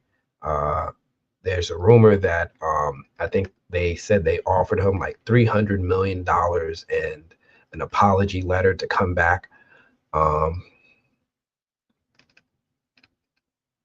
I respect it. You know, if they want him back, he's a good money maker for them. But my big problem is that I want them to make good films. You know, get better writing. The last couple films weren't really for me, story wise. And if they really want to bring in and restore the franchise, whether they get Johnny Depp or not, they need good writing. I think they'd be better served if they don't get Johnny Depp to create new franchises rather than try to revisit it without him. To me, it'll have the Black Panther effect. If you try to do a Pirates movie without Jack Sparrow, it'll be like Wakanda Forever without T'Challa. It's missing the main ingredient, right? Can you imagine cake with no chocolate? Mm. All right, but yeah, that's what I'm gonna say about Pirates of the Caribbean. Let me see what you guys are saying real quick, if anything. Uh, Andor was really good. The story was. I'm gonna save Andor for Monday. That's a whole other thing. But talk to Dragnat about it, right? If you're an advocate for Andor, he doesn't like anything from Disney. He hates. Well, let me not say hate. Hate is a strong word. He dislikes all of their work. I don't know if he's seen Andor. Advocate for it in the comments. I don't know anything about it because I didn't get too far in Andor, but I'm gonna tell you guys about that on Monday. How have you been? I missed everything since Thanksgiving from being sick. Well, I've been all right. I've been busy. I've been all right. I've been busy. You know, my son came to visit me. My 21-year-old son stayed with me for the holidays. I went out of town. I traveled. I was supposed to go to Critics' Choice Awards this weekend. That got postponed. It's been a wild time. But all in all, I've been good. I hope you and your family are doing well, and I hope you had a wonderful holiday season. Just watched The Substance. Wow, that was weird but cool. I'm gonna talk about some stuff I watched. That's coming up next. I got a couple more news pieces. No, I think this is my last news piece, and then I'm gonna go into some stuff that I watched. No, I got one more news piece, and then I'm gonna go into the stuff that I watched. But yeah, definitely excited to hear that. Don't play Last of Us season 2. Disappointment. You know, everyone who plays it says it's a great game, but then there's people who don't like the story. So I'm going into it with Metal Gear Solid 2 expectations. For fans who are of that time when PS2 dropped Metal Gear Solid 2, you know what I mean. You know what I mean. Like, ugh. So I'm keeping my expectations low, but I hear the gameplay is phenomenal. So that's what I'm going into it for. And I want to give you kind of informed before the show comes out. So yeah, this Lion King is the son. That's where the story come from. It's everywhere. All right, sure. I don't know what that means, but okay. All these movies are initiating the audience in arcane and occult knowledge, but most people won't recognize it. Everything does, and there's also a lot of influence from Judo Christianity, right? That stuff is everywhere. We borrow and we steal from stories that are already out there, and then we adapt them into everyday stories. It's just on us to, I was about to say something. I was going to be like, it's on us to stay woke, but then I'm gonna go back into that other conversation where woke doesn't mean that anymore. Now it's a new meaning. So, but you know what I mean. Just stay alert, stay aware of what you're feeding your brain, feeding your body, feeding your soul, so you're not easily influenced into something without realizing it. Yep, we don't eat your chickens.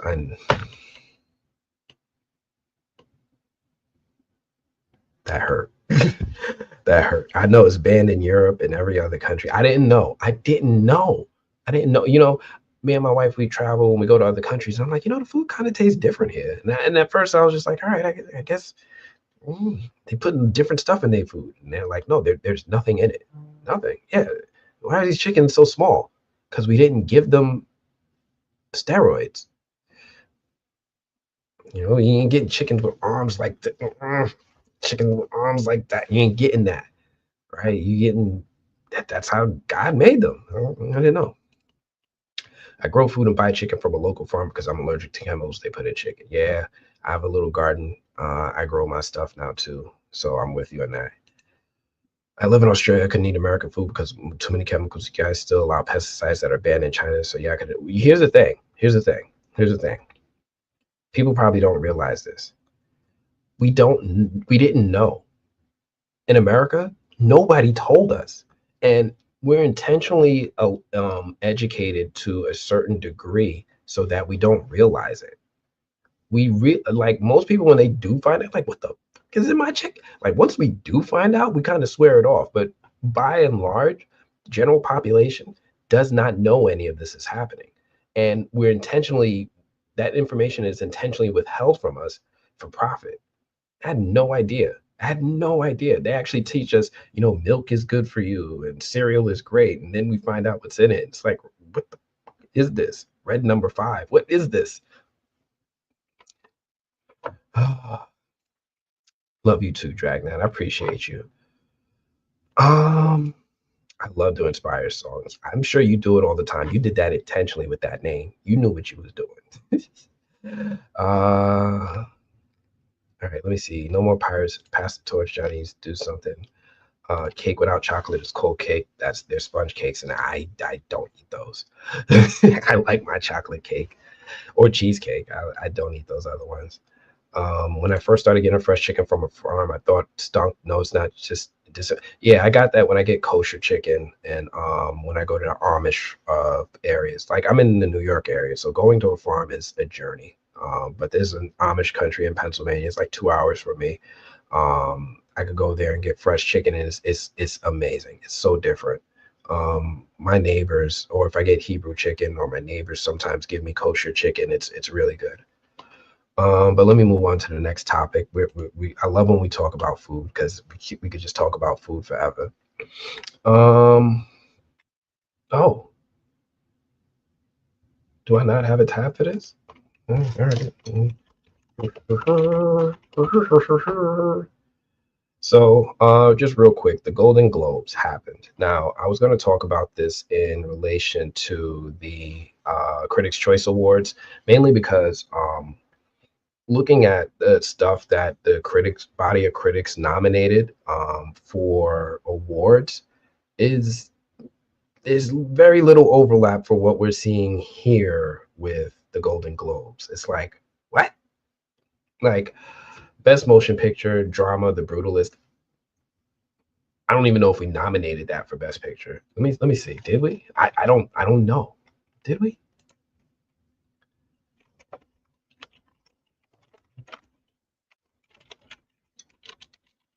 Let me see. What did we nominate for best picture? Was that one of them? It's probably at the bottom, right? Best score. No, it's probably the first one then. Let me see real quick. Best picture, Complete Unknown. Oh no, Brutalist is here. Conclave, Dune Part 2, Amelia Perez, Nickel Boys, Sing Sing, The Substance, and Wicked. 1, 2, 3, 4, 5, 6, 7, 8, 9, 10 pictures. That's a lot. That's a lot of nominees. How many here? 1, 2, 3, 4, 5, 6, 6. I gotta watch The Brutalist. I gotta watch The Brutalist. I gotta watch Conclave, and I gotta watch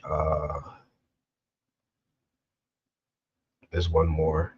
It's slipping my mind.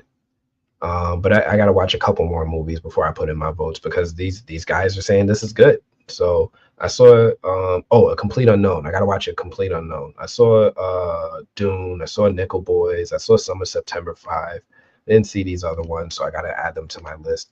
But I don't know how you guys view the award shows. I know in the critics groups this is a big deal. Historically, I just never supported award shows because they just never aligned with my own personal opinions. But now that I was able to join a critics group, I'm hoping to influence it from within and push my opinions out there as well. But I'm curious what people are thinking as far as like the people who won Best Picture, The Brutalist, Best Musical, Amelia Perez, which surprised me. I didn't, or musical or comedy. I didn't think Amelia Perez was going to beat Wicked. Wicked had so much good press towards the end of the year. I thought it was really going to take that category. Best Picture Animated, I thought this was going to go to either Inside Out 2 or The Wild Robot. I honestly did not know Flow was going to get that kind of reaction from the international body. Best Non-English, Amelia Perez. I could kind of see that one with all things compared. Well, maybe I'm Still Here as well. or the seed of the sacred fig, considering the incredible circumstances that the artist went through to film this thing in secret. And while the director was wanted, like he was wanted for arrest while he was filming this. It's wildest story. I really thought that the press surrounding the seed of the sacred fig would have pushed it to best non-English language film. Uh, Best performance by a female actor, I thought Angelina or Kate Winslet was going to take it. I really enjoyed Kate Winslet in Lee. But Pamela Anderson also had a good story with The Last Showgirl, and Tilda Swinton just be sweeping up awards. Best performance by a male actor, I thought that was going to go to my man Timothy right here. But, you know, Rafe Fiennes, I finally found out how to pronounce his name. It's Rafe, not Ralph. Rafe Fiennes. Also, it's getting a lot of attention for Conclave. But it was a really stacked year this year for international performances. I really thought others would have won. So I'm just curious if this is something you guys are even invested in any way. If this is just like, whatever, take it or leave it, award shows. Just curious about that. Let me see what you guys are saying.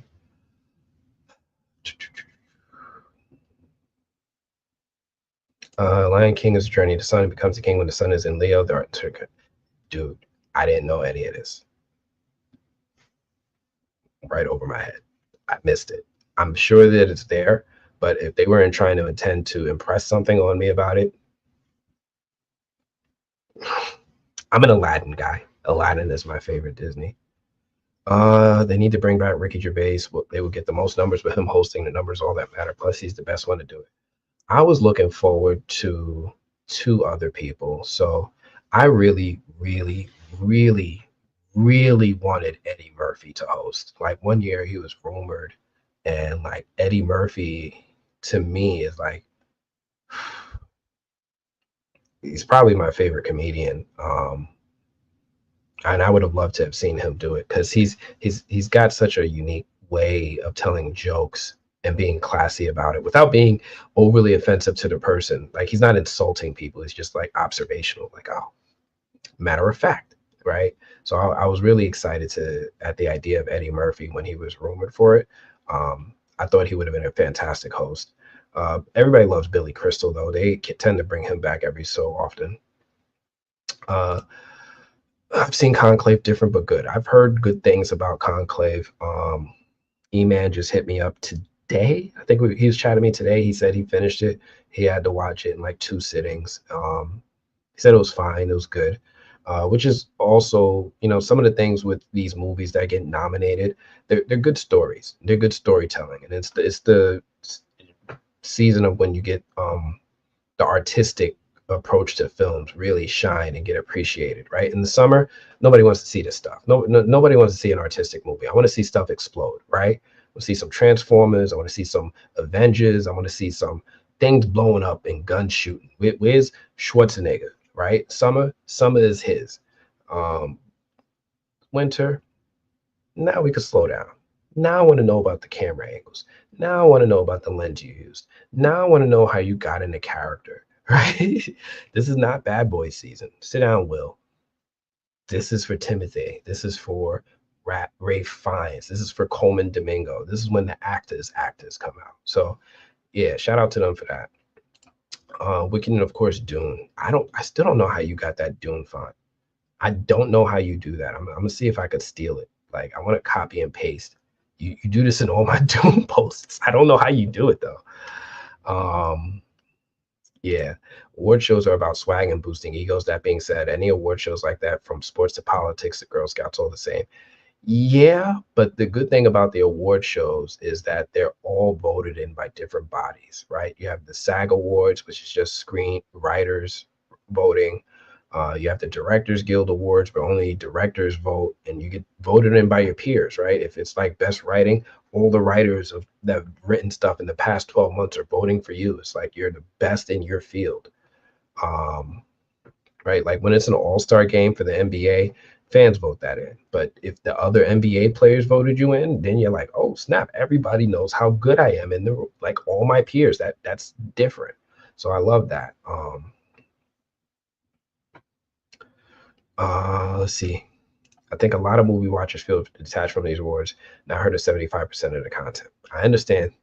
I understand. You're gonna find out about it afterwards. So it'll be all over streaming platforms. They're like, oh, watch the Academy Award winning blah blah blah on Netflix, on Max, on Apple TV. It'll be out there. Only reason I know is an Oscar for I didn't know there was an Oscar for claymation. I'm sure Wallace and Gromit is gonna win it. I didn't know. Sorry, I had no idea.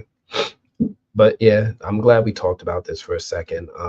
Was that my last news piece? Yes, it was. So, real quick, just to talk about some of the stuff I have been watching. And I don't know how anybody's going to feel about this one. I know how I feel about it, but I actually got to watch Challengers.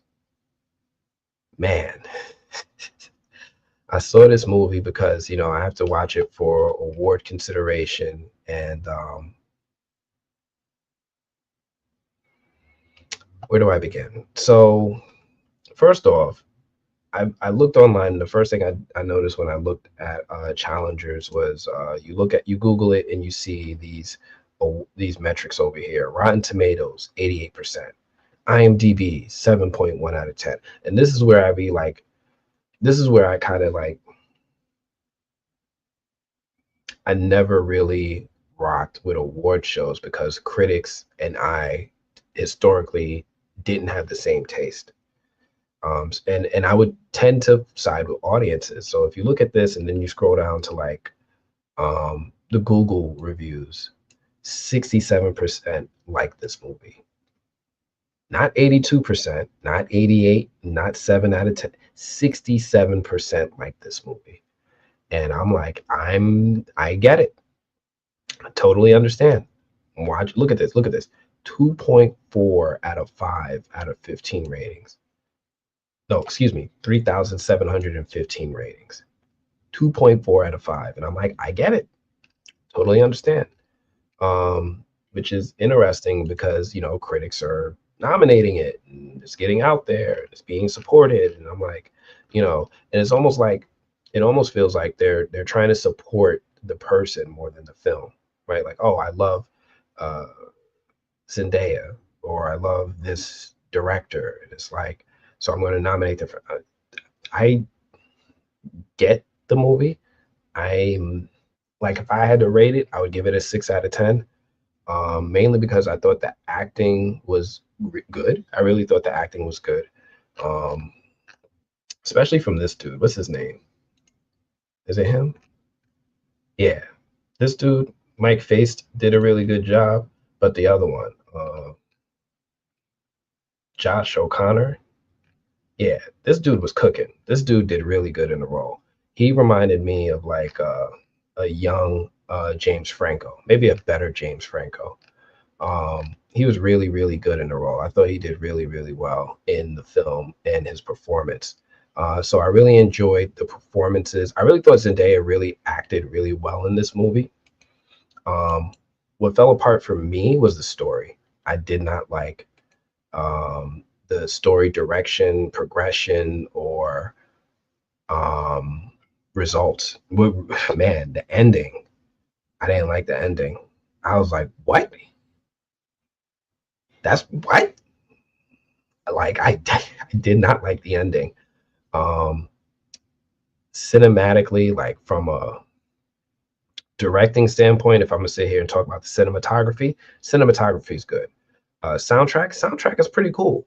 It's just the direction that they went with some of the characters' development from the beginning to the end. I just did not care for it. Um, and in the end, I stopped being invested in the characters or the impact of their decisions because I just couldn't. I was like, why are we doing this? It's like when you watch a scary movie and you see the girl go down the hallway and you're screaming at her, "Don't go in there!" And then when she gets got, it's like good for you, and like you lost investment in them. I'm not saying it's similar to that, right? I lost investment with the characters because of the decisions that they made, and I just could not enjoy this movie. Let me see if anybody y'all saw this. What are y'all talking about? I don't mind award shows, but they've been so boring. Everything's been boring because ain't nobody getting slapped. once you guys stop slapping people, it stopped being as entertaining. But overall, award shows, I get it. They're not everybody's cup of tea. Like Dragnet was saying, when Ricky Gervais was there, it was lively because it was always so you're always at the edge of your seat because you didn't know what was going to happen next because this dude just felt so spontaneous. It was like a kinetic energy with watching like what's going to happen next, right? Every time he came out. So I get that. It does seem a little less edgy without that type of risk, but to each their own. I guess they like doing it. Hulu's Masterland is a poor man's From. I don't never heard of it. Never heard of Masterland. And that's those who bothered to review it. Yeah, it was like 2,000 people who reviewed it. It was a large amount of people. They're like six. I need to let people know this is a 2 out of 5, right? Like you got to feel a certain type of way as an audience member to be like, I need to warn people. People need to know, right? Like thousands of people came out to say something. So that says a lot. You mean it feels like it's rigged? I don't think it's rigged because, well, at least with Critics' Choice, because I talked to other critics. Like I talked to other critics throughout the year, not just at award season. I talked to them throughout the year, and they'd be like, "Did you watch this movie? Did you watch that movie?" I'm like, "No, you did." And they're like, "Yeah, it was fantastic." And I'm like, "You and I don't think the same. We don't have the same taste. We don't." And that's cool. That's cool that we don't have the same taste, but they're very different in their taste. Another thing, and me and Dragnet was talking about this the other day. Me and Dragnet talk on Patreon. For anybody who doesn't know, if you sign up to the Patreon, you get to DM me throughout the week, and I do respond. I'm not as timely as I once was. I was traveling about a lot. I'm getting back into it, but you can DM me, hit me up all the time. We have long chats, and me and Dragnet was talking about how like it feels like every story has already been told. Um, and to a degree, that's not wrong. But if you tell the story well enough, then people really won't be bothered by it, right? I don't mind movies that retread on stories that have been already been told, as long as you give me a good interpretation of it. Quentin Tarantino is a classic example. He's not making anything original. It's not like we've never seen a revenge movie until Kill Bill. It's not like we've never seen a cowboy movie till Django. It's just that he's doing it in a unique way. He's taking these wonderful stories that we've seen familiarly told, and he's putting his spin on it to make it a little unique. So I just like that about it. Why else would a movie that gets 2.4 out of 5 be nominated? Because even though audiences didn't like it, critics did. Critics did. On Rotten Tomatoes, 369 critics gave it 88%, and there's 550 in Critics' Choice, something like that, a little over five, under 600. So this is more than half if that's just our body of critics. So critics love things because even though these stories have been told, they're looking for different things about it to enjoy that they find appealing. So I don't think Critics' Choice is rigged at all. I honestly just think that they like that stuff. Uh, is it arrogance that she don't like her surname? I don't know what her surname is. A lot of people go by one name: Cher, Prince, Madonna. I don't know. Drake. I don't know. You saw Challengers 6 out of 10. Thank you. Right? Challengers was 6 out of 10. I finished it, which says a lot. Like some movies, I'm just like, I gotta finish this. I finished it. Feet. What? I don't know. I don't know, Debbie. I don't know. But yeah, that was my quick thoughts on Challengers. Zendaya did a good job performing in it. The actors did good jobs. I think the director did a good job with his cinematography, the music, the pacing. Everything moved at a good pace. I never got lost in the pacing, even with the time skips and stuff. None of that stuff ever lost me. So shout out to the director. What's his name? Andre Gugliano, something like that. I should know his name, right? Luca Guada, Guadagnino, Guadagnino, Guadagnino. Maybe the G is silent. Luca Guadagnino. Shout out to him. Because the movie came out technically really good. Again, I'm just not a huge fan of the story. From now on, she is Miss Z Coleman. That is her last name, right? Eh, listen, when you are, here's the hard part, and I find myself talking more about this topic more and more on this, and I'm gonna just stand 10 toes in it. When you're coming from a background of being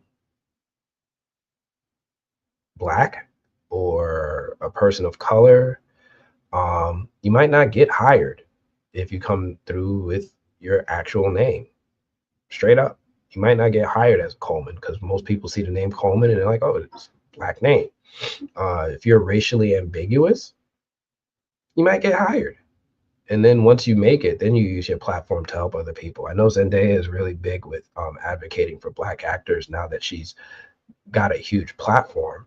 But to be honest, she needs to use the cheat code. I think that's my personal opinion. Pedro Pascal does the same thing. My man is racially ambiguous, and he's taking roles that are typically and historically for Caucasian males, and nobody's batting an eye. The fact that so many people talk about how they hate DEI or I hate DEI. I just want good writing. And I'm like, what the fuck does casting have to do with writing? Anyway, so many people who are just like against race swapping and all this stuff. Nobody gets on Pedro. He sidestepped the hell out of that. Nobody gets on him. Shout out to him. Congratulations to him because now he's opening the door for way more Latino actors, right? If he ever wins the Oscar, Latino actors are just going to have a freaking parade. They're going to celebrate the hell out of this man, as they should. But shout out to him for that. Shout out to Zendaya for sidestepping a lot of that stuff. She's a Black Mary Jane and nobody said a word. Yeah.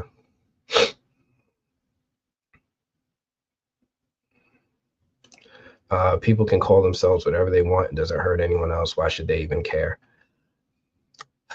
It's not about whether they should care, but they do, right? I'm not going to sit here and pretend it doesn't happen. I'm not saying it's anyone here. We're all friends. We're all FROMily, but I don't want to pretend like it's not around us either, right? It does go down, right?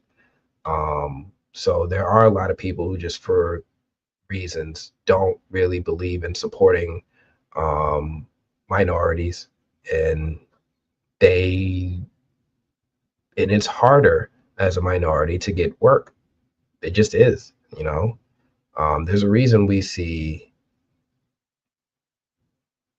actors talk about the struggle because it's real. It's real. They'd be like, yo, I was about to quit acting. Pedro was about to quit acting until he got Game of Thrones. I think Giancarlo talked about how he was going to commit suicide for the insurance money because he's not getting roles. And these are phenomenal actors, but nobody was hiring them until one day lightning struck. I don't agree with that, but we can disagree. I mean, I don't know, Michael, what your background is, but you don't have to. It's not an opinion kind of thing. It's a fact kind of thing. There's polls on it. It's known. It's admitted by 50% of Americans that they do not like minorities and they don't want them to be hired. In America, we're getting rid of DEI because they think it's a bad thing. Diversity and hiring of minorities is not something they want to support. And it's overwhelmingly won. So it's not like I'm stating this isn't one of those like, oh, this is a good movie, this is a bad movie. No, minorities don't get hired. It's true. I work in a corporate space. 99.9% of the time I walk into a room, there's no other Black people there. It's just me. And nobody knows what that feels like except other minorities when they walk into a room and you don't see anybody else from your race. I can't think of a single Caucasian person who could tell me they walk into a room full of non-Caucasian people and it's cool. It just doesn't feel weird at all. So again, I'm not talking about an opinion, talking point, things like that. Uh, it's just something that is a fact. This actually goes down. But yeah, she should be able to do what she wants. It should go down. I agree that she should be supported for her talent because she's incredibly talented. Um, and it hurts because it's hard. It's hard.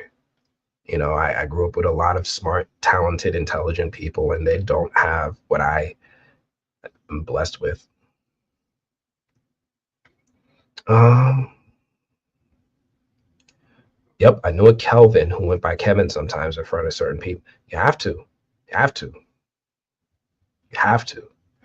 Um, you know, it's you ever heard the term magical Negro, right? Like where the black person has to present themselves in a supporting and helpful way to disarm and make other people comfortable. It's sad, but it's true. Anyway, let me move on to the next movie. Going off on a tangent, I did get a chance to see The Wild Robot. Now, The Wild Robot was one of those movies where every time it was presented to me, I ain't gonna lie, I ignored it. It was at Comic Con. Lupita and Pedro was there supporting in the movie. He was supporting that and Fantastic Four. Pedro has so many freaking projects coming out. This is another Pedro Pascal movie, but Pedro is in it, and he's not a small role. He's like a co-star with Lupita, and they came out with this movie, The Wild Robot. This movie was so freaking good. It was really, really good. I really love the animation. I love the animation style. I like the story. It's a very familiar story, right? Wolf and Cub. If you've seen Logan, you've seen any Wolf and Cub story, this is that, right? She's protecting the small bird. The robot is protecting the small bird. It's a very familiar story, but they did it really well. It's not unlike a lot of other stories we've seen. Um, but I enjoyed it. I really enjoyed it. I didn't think I was going to enjoy it as much.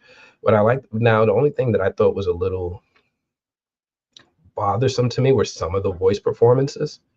When it comes to the animation style, the pacing, the story, the way that it ended, all that stuff I was with. Even the little, big scene in the middle was like, oh, this is the climax. I enjoyed that. The only thing that kind of bothered me was some of the voice acting. And this is mainly me having a criticism of when traditional camera actors get hired for voice acting, because I think voice actors tend to do better in these roles because they do it full time, right? It's like when um, Michael Jordan plays basketball full time, he's going to be better than the person who plays in the playground after work, right? They're not doing it full time. Um, Traditional actors are really good with on-camera presence, doing all that stuff. But when it just comes to voice control, diction, pacing, adjusting the pitch of their treble and pitch of their voice, some of them can kind of figure it out and do good. Some of them just come in sounding like themselves, right? I haven't seen the Sonic the Hedgehog movie yet, but I bet Keanu Reeves sounds like Keanu Reeves, right? Just like Idris Elba sounds like Idris Elba. Sonic sounds different. You can tell my guy is a voice actor. He's like, whoa, he's got all of that. Hank Azaria, when he's in The Simpsons and he's jumping from roll to roll to roll, you hear the difference, right? He's like, this is a voice actor. And when these actors come into it, it's not the same. So I like Lupita. Um, I think Pedro was really good as a voice actor. He actually, man, this man is so talented. I think Lupita was a little, I don't want to say stiff because she's playing a robot, but it just didn't do it for me the same way some of the other performances did. That was my own, excuse me, that's my only criticism of this movie. Other than that, I thought it was a lovely little movie. It wasn't too long. It wasn't like some 3 hour, like, oh, when is this going to end? It was just the right length. It was just the right story. I think it's not as memorable for me, but I think in my mind when I was watching it, I was like, man, this is like Iron Giant vibes. Like Iron Giant is hit me at the right age. So nostalgia, I have that nostalgia lens over it that kind of just amplifies it to a higher level. I really loved the Iron Giant as a kid, and I thought it was really, really, really enjoyable to me. And watching this, I was like, this is going to be some kid's Iron Giant. It's not Iron Giant for me, but I can see this, and I'm like, somebody's going to love this like the Iron Giant. So The Wild Robot, if you haven't seen it, check it out. It's a solid movie, really, really cool. I didn't think I was gonna like it as much. Pedro plays this fox dude that I'm blocking over here. Let's see if I could get him in the frame. Yeah, Pedro plays the fox, and Lupita plays the robot. And I don't know who plays the duck. Kit Connor? Who the heck is Kit Connor?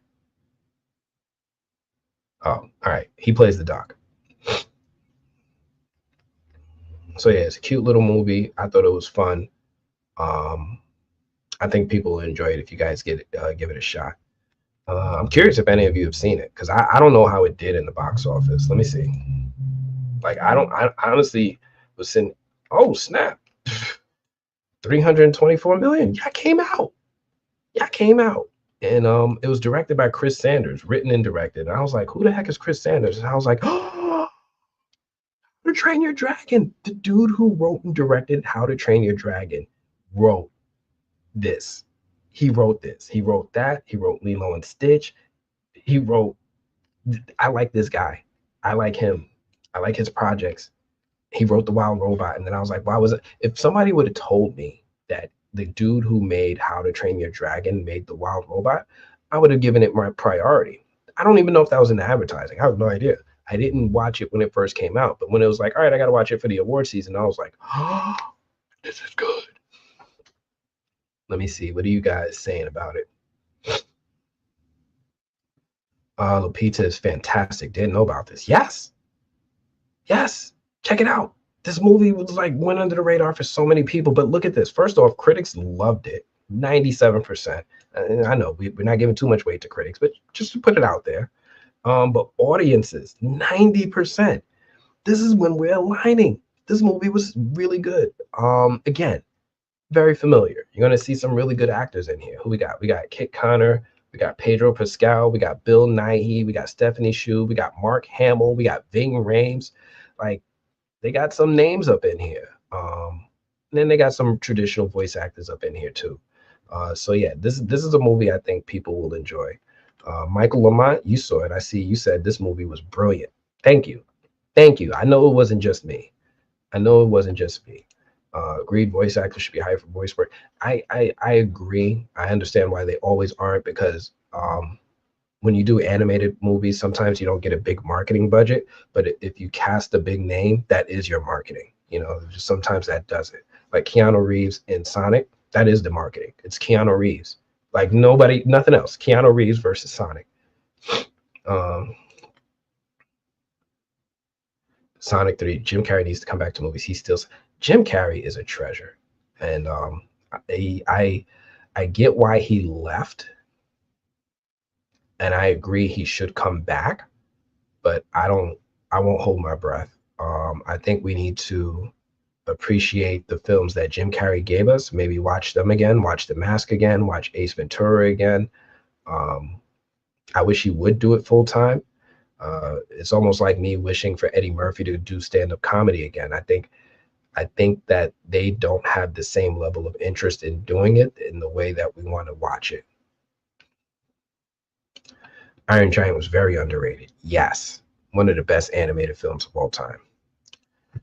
Frankie, you made it. You made it. You made it. How's your husband doing?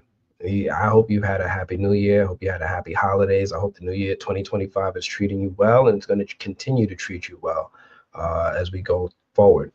I haven't seen The Wild World. I definitely want to. I would recommend seeing it. I'm trying to think, is this one that you have to see in theaters? You know, certain movies, I'm like,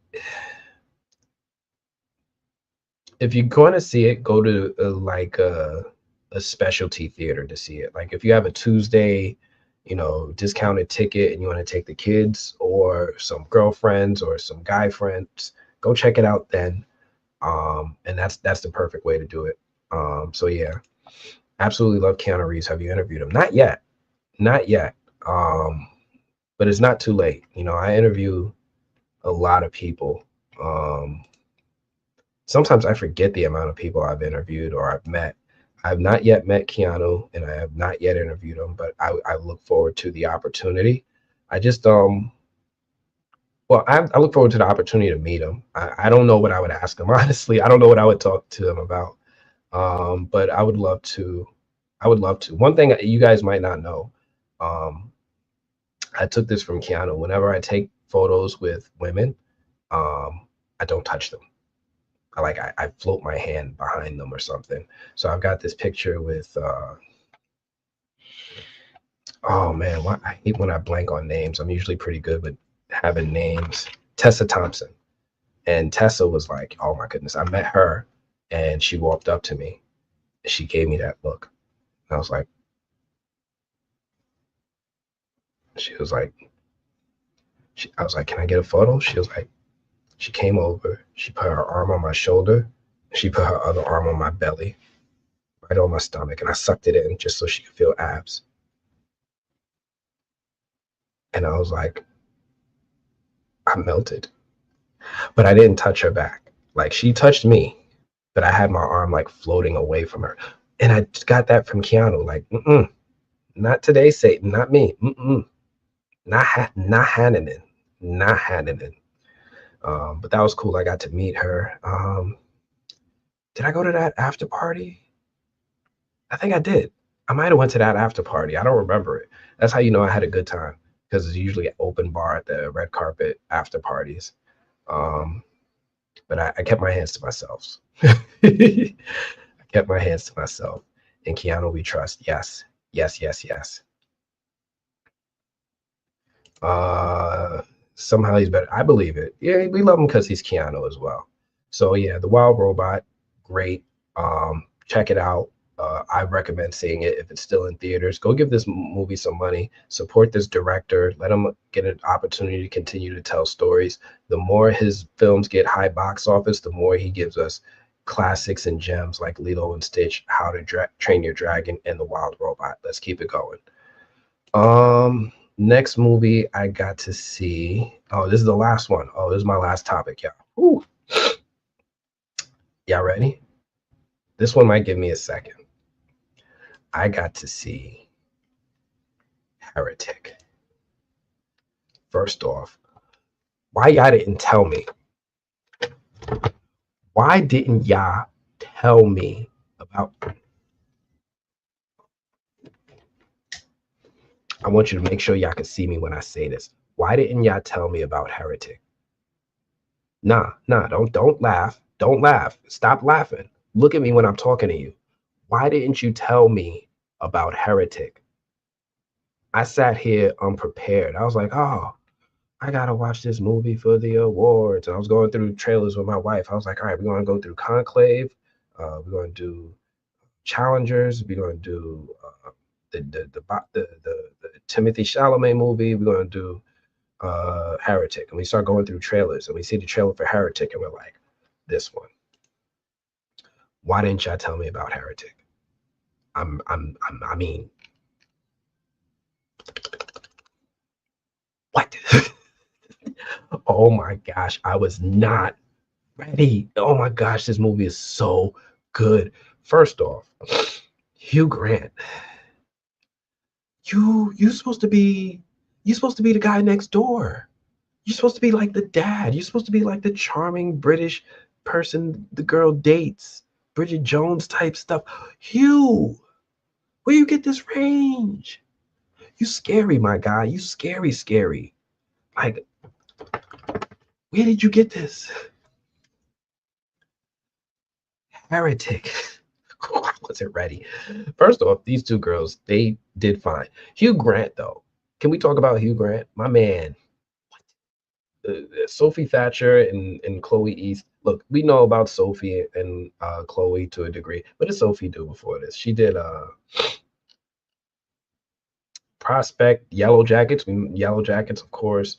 Boogeyman. We know her from some stuff. We know Chloe East from what? Where's Chloe from? Oh man, I'm clicking too fast. We know Chloe from what was she in? The Fablemans, Generation, Big Bold Beautiful Journey. But they did fine. They did pretty good. I'm not even mad at their performances. The problem for them was that Hugh was cooking with grease. Hugh came through and he was like, A24, you're getting my best. The best. My man came through. My man came through. Have you seen this? First off, so much to love about this movie. Um, the writing. The writing was like, you know how like some people go to a Quentin Tarantino movie and they're like, yo, I love the dialogue. My man, he's not Quentin Tarantino, he's not cursing his ass off, but he is, they have some really smart dialogue in this movie, especially for those who like study religion. Like I know some of you guys were just dropping me knowledge about the Lion King and the Sun and stuff, and you study theology or something. I don't know. But this right here, this is it, right? Where we talk about religion and the questioning of it and poking holes at it. Kind of like when I talk about From, and I'll be like, I don't know about that theory. I got to start poking holes in religion, belief versus disbelief. Look at this. Look at this. He's doing it right here. He's doing it. Y'all didn't tell me. I love the dialogue. I love the monologues. I love the way the movie makes you take religion and look at it through a different lens. And then they did it all within the theme of this thriller. Like, this was like this year's The Black Phone. Like, my man, they did so much good stuff. I was terrified for these girls. I normally, like, when I see movies that are a little bit like, oh, we've got to save the damsel in distress. Oh, the young girl is in danger. Oh, I'm like, let them die. But this one, I was like, oh, are they going to make it out? Like, I actually cared about if they survived. Heretic. Oh my goodness. So I love the dialogue. I love the premise.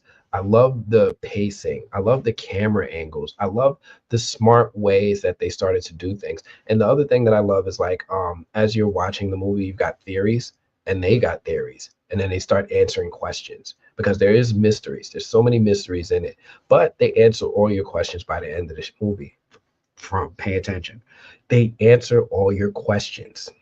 I love that about this movie.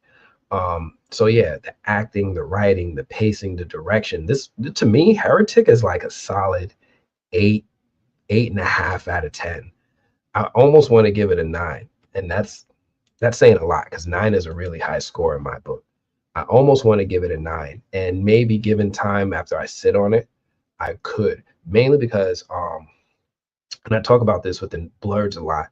Rewatchability is important. Like when you watch a movie and you're like, oh man, I gotta go see that again. That's really good. Like I was like that with a lot of Marvel movies, Spider-Man movies, like, oh, I gotta go see it in theaters twice. But then years later, given time, you're like, nah, put that back on.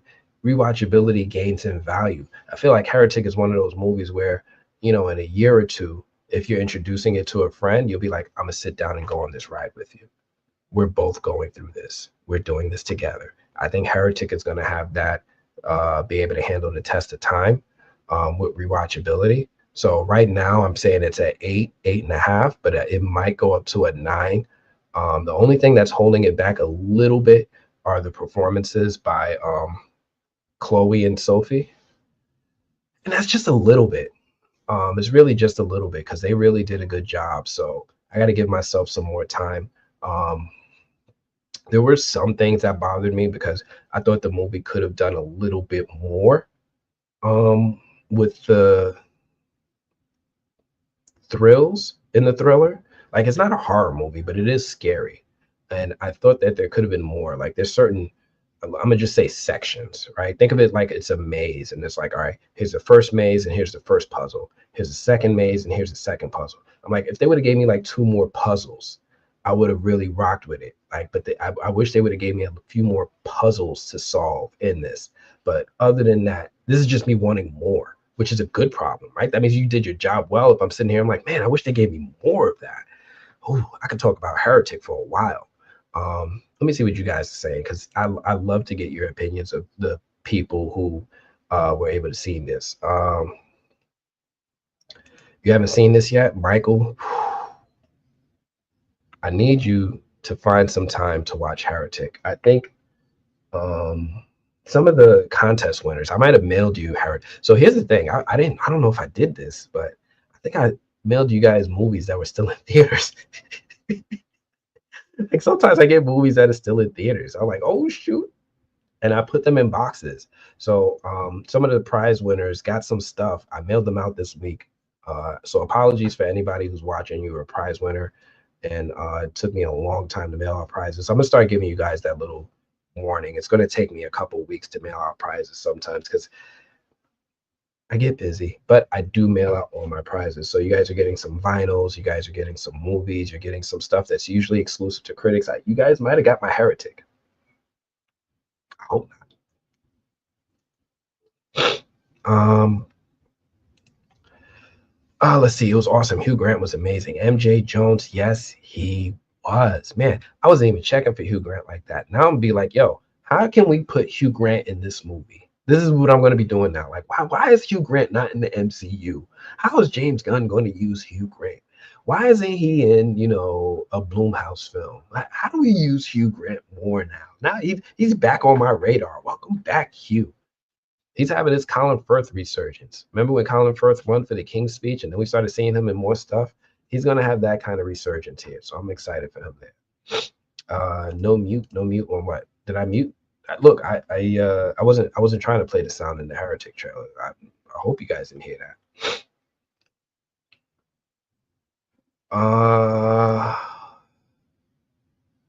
I can't highlight your comment, MJ Jones, just because it's a little spoilery.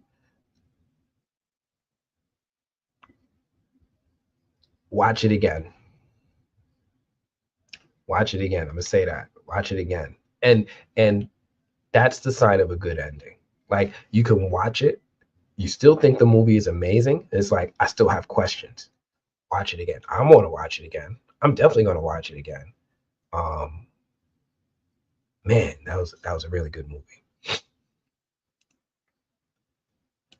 Haven't seen Heretic either, and I like the scary thriller movies.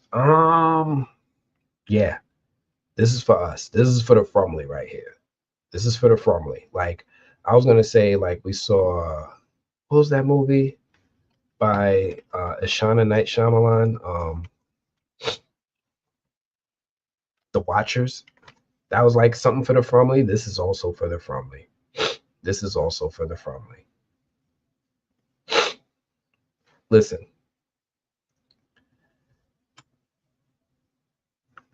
Don't beat up on my guy, MJ. It's you're gonna enjoy the movie. I ain't gonna be mad at him, but yeah. You're gonna still enjoy the movie. It's almost like watching From, you get to the end and it's like, yeah, but who's in the bus? You know the bus is coming, but you're gonna enjoy the journey. This is definitely one of the movies where I've talked about this before. Certain things are projects you enjoy for the destination rather than the journey. Heretic is a movie you enjoy for the journey. Heretic is a movie. Sneezing. Sorry, y'all. I've been a little under the weather, but and that's why I'm like talking a little lower today. I'm not as loud as I normally am. Heretic is a journey movie. You can watch this movie. He didn't ruin it. Watch it. You're gonna enjoy the journey, and then we got to come back and talk about it. So I'm gonna give y'all 2 weeks. Not this Monday, the following Monday. I'm gonna bring it up, and I want people to tell me if y'all saw a Heretic and what y'all think. Let me see what the ratings were on it. So, critics 7 out of 10. Rotten Tomatoes 91, and then of course the all important fans 84. Yes. Yes. Oh, look, you can watch it on Fandango right now for $20. Oh, I can review it. I don't want you guys to guess my password, so. But Fandango at home has it for $20. For people who like spending $20, that's kind of cool. If you have family, that's like cheaper than 2 movie tickets. It's a great way to watch it at home. Oh shoot, that was Topher Grace. Elder Kennedy was Topher. Oh my gosh. I did not know that was Topher Grace. Oh snap. Who knew that was Topher? Yo, MJ, did you know that was Topher? Venom? Yo.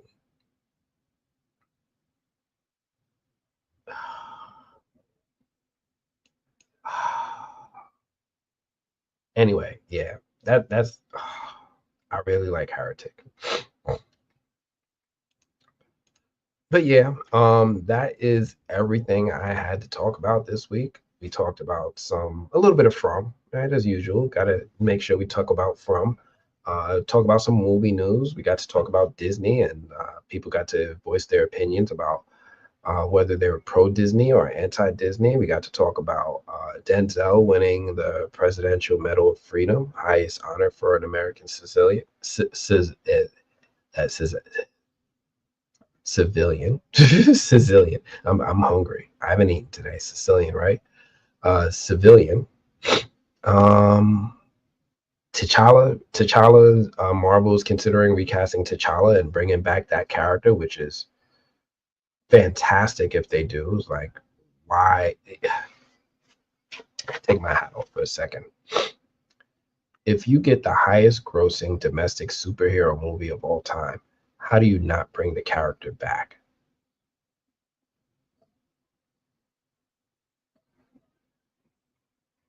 That's like when we got Star Wars movies without Luke Skywalker, like Superman movies with no Superman. Spider-Man movies with no Spider-Man? T'Challa not in Black Panther? Heartbreaking. Um, but yeah, that's what I have for this week. I don't know if you guys had any more topics y'all wanted to talk about real quick. Otherwise, this was fun. I miss y'all. 2025 is going to be good. I think we have a lot of exciting stuff to get into. We could definitely talk about what we think Boyd is going to be doing in season 4, or speculate, or just come up with I told you guys I got this Fiverr video, right? I haven't even seen it yet. Fiverr. Well, now you know what my video editor is. Let me go ahead and let me see if I could he just delivered it. So I haven't even seen it. I haven't watched it at all. Let me see if I could download it for you guys real quick and give y'all a little teaser into my theory video. Give y'all the whole thing a little bit later. Here it is. Why is From happening? Now, I know you guys have been asking me about this for weeks. What is my big theory? What is my major theory? All this and that. And for a long time, I was like holding off on it because I was like, I came up with this in collaboration. Me and E-Man talked about doing things together. And then it just felt okay to just do it by myself. So I got this going now. It says it's going to take 2 minutes to download. So let's see if we got 2 minutes of comments. You didn't know that was Topher Grace neither, right? Like, yo, that's Topher. Elder Kennedy was Topher. The dude who can't, that was Topher. I didn't know. I didn't know that was Topher. Man, I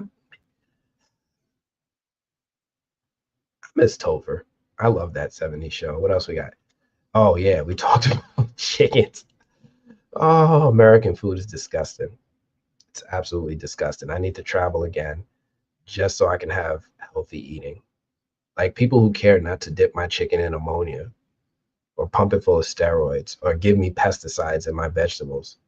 The fact that I have to look at the color coding of produce, I don't even think I know of a place nearby where you just can't, unless you're growing it at a farm where you know the farmer, it's not going to happen.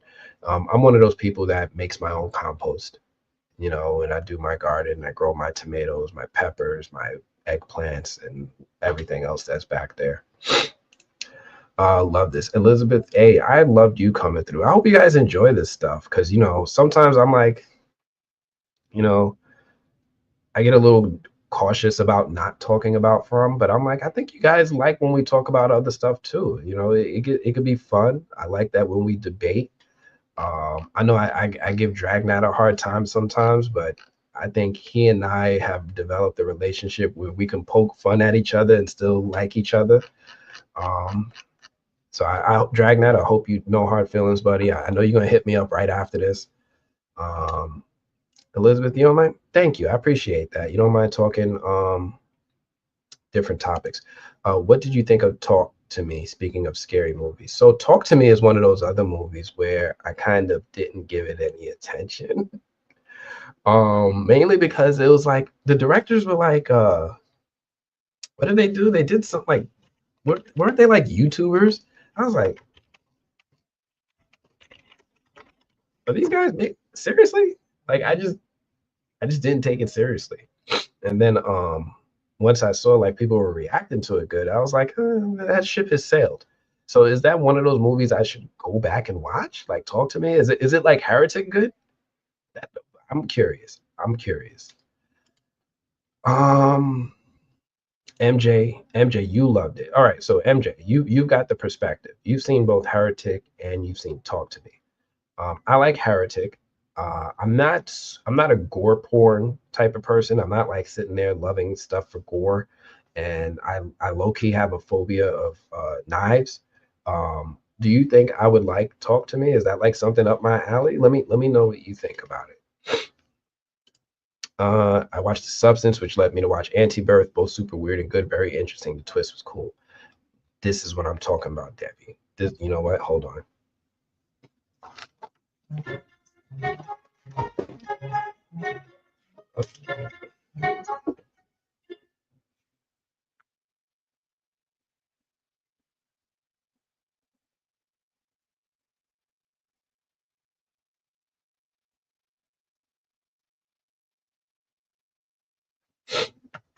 Uh,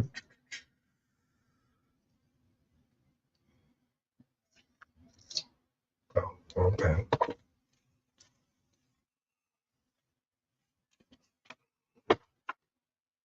The Substance and Anti-Birth.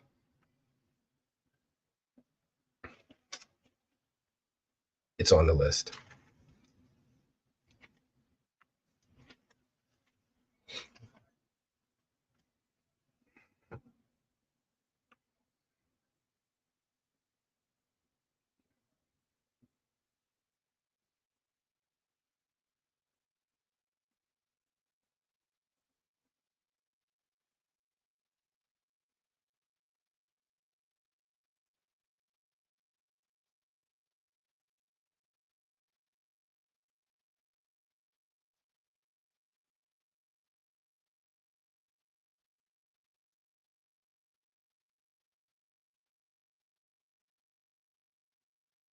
Sorry, gotta order my dinner.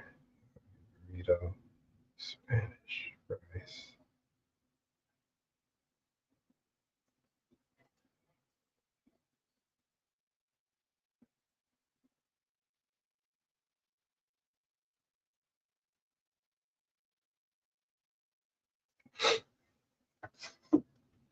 All right. All right. Sorry about that. I got a little. Told you I came straight from work, didn't eat, and I came straight to streaming. It's almost 11 o'clock at night. I was just like, I have 20 minutes to sit down, and I'm going to live stream because if I don't, somebody's going to flip a table. Oh yeah, I've watched that. You would like Talk to Me, not quite as good. All right, I would check out Talk to Me. Will you be reviewing Sinners when it comes out? Like, yes. Hold on, I don't think you understand. I am harassing Warner Brothers about Sinners. Like, I have contacts at Warner Brothers now, pretty good ones, and I wanted to see them again at Critics' Choice just so I could remind them how much I want to see Sinners. Sinners is probably my most anticipated film in the next 3 months, more than Captain America. I definitely am going to be covering Sinners when it comes out. I can't tell you how excited I am for that movie. Um, can't say if it's too good. However, I haven't seen a good scary movie in a while. This one stuck with me. All right, that's cool. Talk to Me is on there. All right. All right, I got the theory downloaded. Again, you guys, we're watching this for the first time together. I gotta open this in the browser though, so you guys get sound. So let me get this open here. As a matter of fact, let me make sure I don't accidentally cut off the stream. I don't even know if this is going to be the final because I usually go through my videos and then why isn't it opening? And kind of like to see if the video editor did it the way that I usually like to do it. But yeah, rocking with me at 11 o'clock at night on a Thursday. I like you guys. And I've been talking about this forever. So I feel like I owe it to you guys to watch this together a bit. Oh, shoot. Oh, it's because of the file format. Dang it.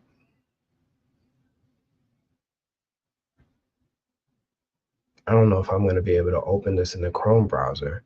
And if I don't open it in Chrome, then you guys don't get sound. I wasn't expecting that. That's why when I dragged and drop it in open, right? Yeah, it's trying to download it again. Dang it. All right, I'm going to have to do this the traditional way. I'm going to have to upload it to YouTube and give it to you guys that way. But, you know, even though you guys don't have any sound, I'll do this. I'll exit out with this playing on the side so you guys know it's real. It's done. It's happening. The video is here. This is VLC, but I don't think you guys hear the sound.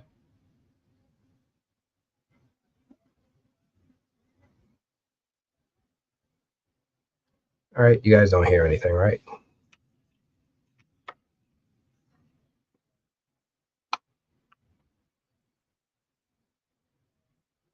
Do I have subs on the vid? No, no, I don't have any subs in it because usually the subs are done by the video platform itself or me doing the transcription after. But the video is real. It's happening. So Patreon people, you guys are in for a treat because you already know Patreon members get it first. Um, and then everyone else gets it later. But I definitely have a good theory as to why this show is happening. And this is it. The final work is here.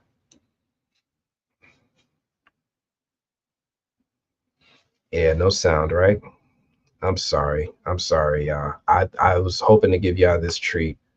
Let me try one more video player. Maybe one other video player will give you sound.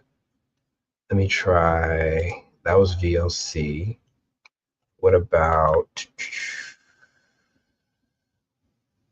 good old? Well, I got two media players. I got Media Player and I have Windows Media Player Classic. Let me try this.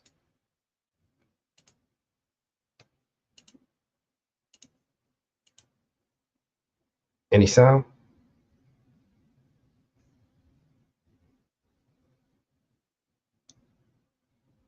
Molly Mom, thank you for coming through. Oh man, you came through at the end. We've been going live for almost 3 hours now. Oh wow, you know what's really surprising to me? More of you guys are watching on Twitter than you are on YouTube. I didn't realize that. Man, we grown on Twitter out here, huh? No sound. All right, one more. That was Media Player. I have one last one to try. I have Media Player Classic. Ooh, custom settings. Nothing from the internet, man. You know I never use this. Privacy statement, finish. All right, last one. If this don't work, I appreciate you, Molly Mo. I really do.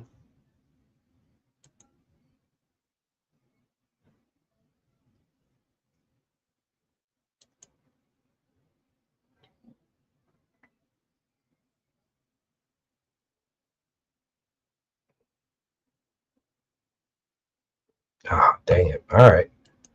I'm sorry, everyone. I was really hoping I was going to be able to give this to you with sound.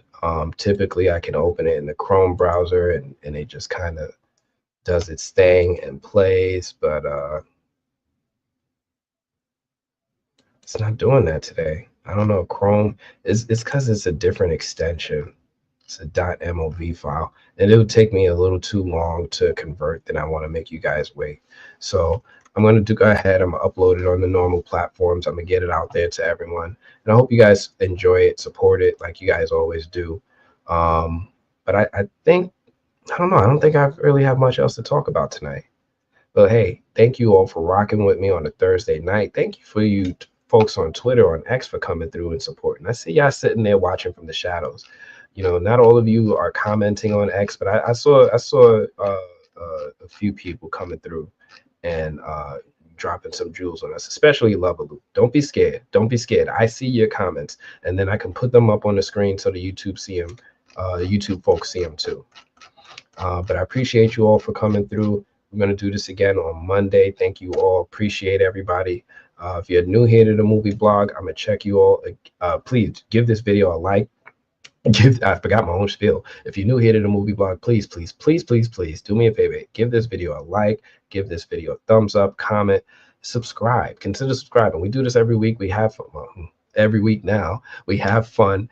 And it's a really, really lively show. And I love talking with you all. Until next time, I'm going to check y'all all later. Peace.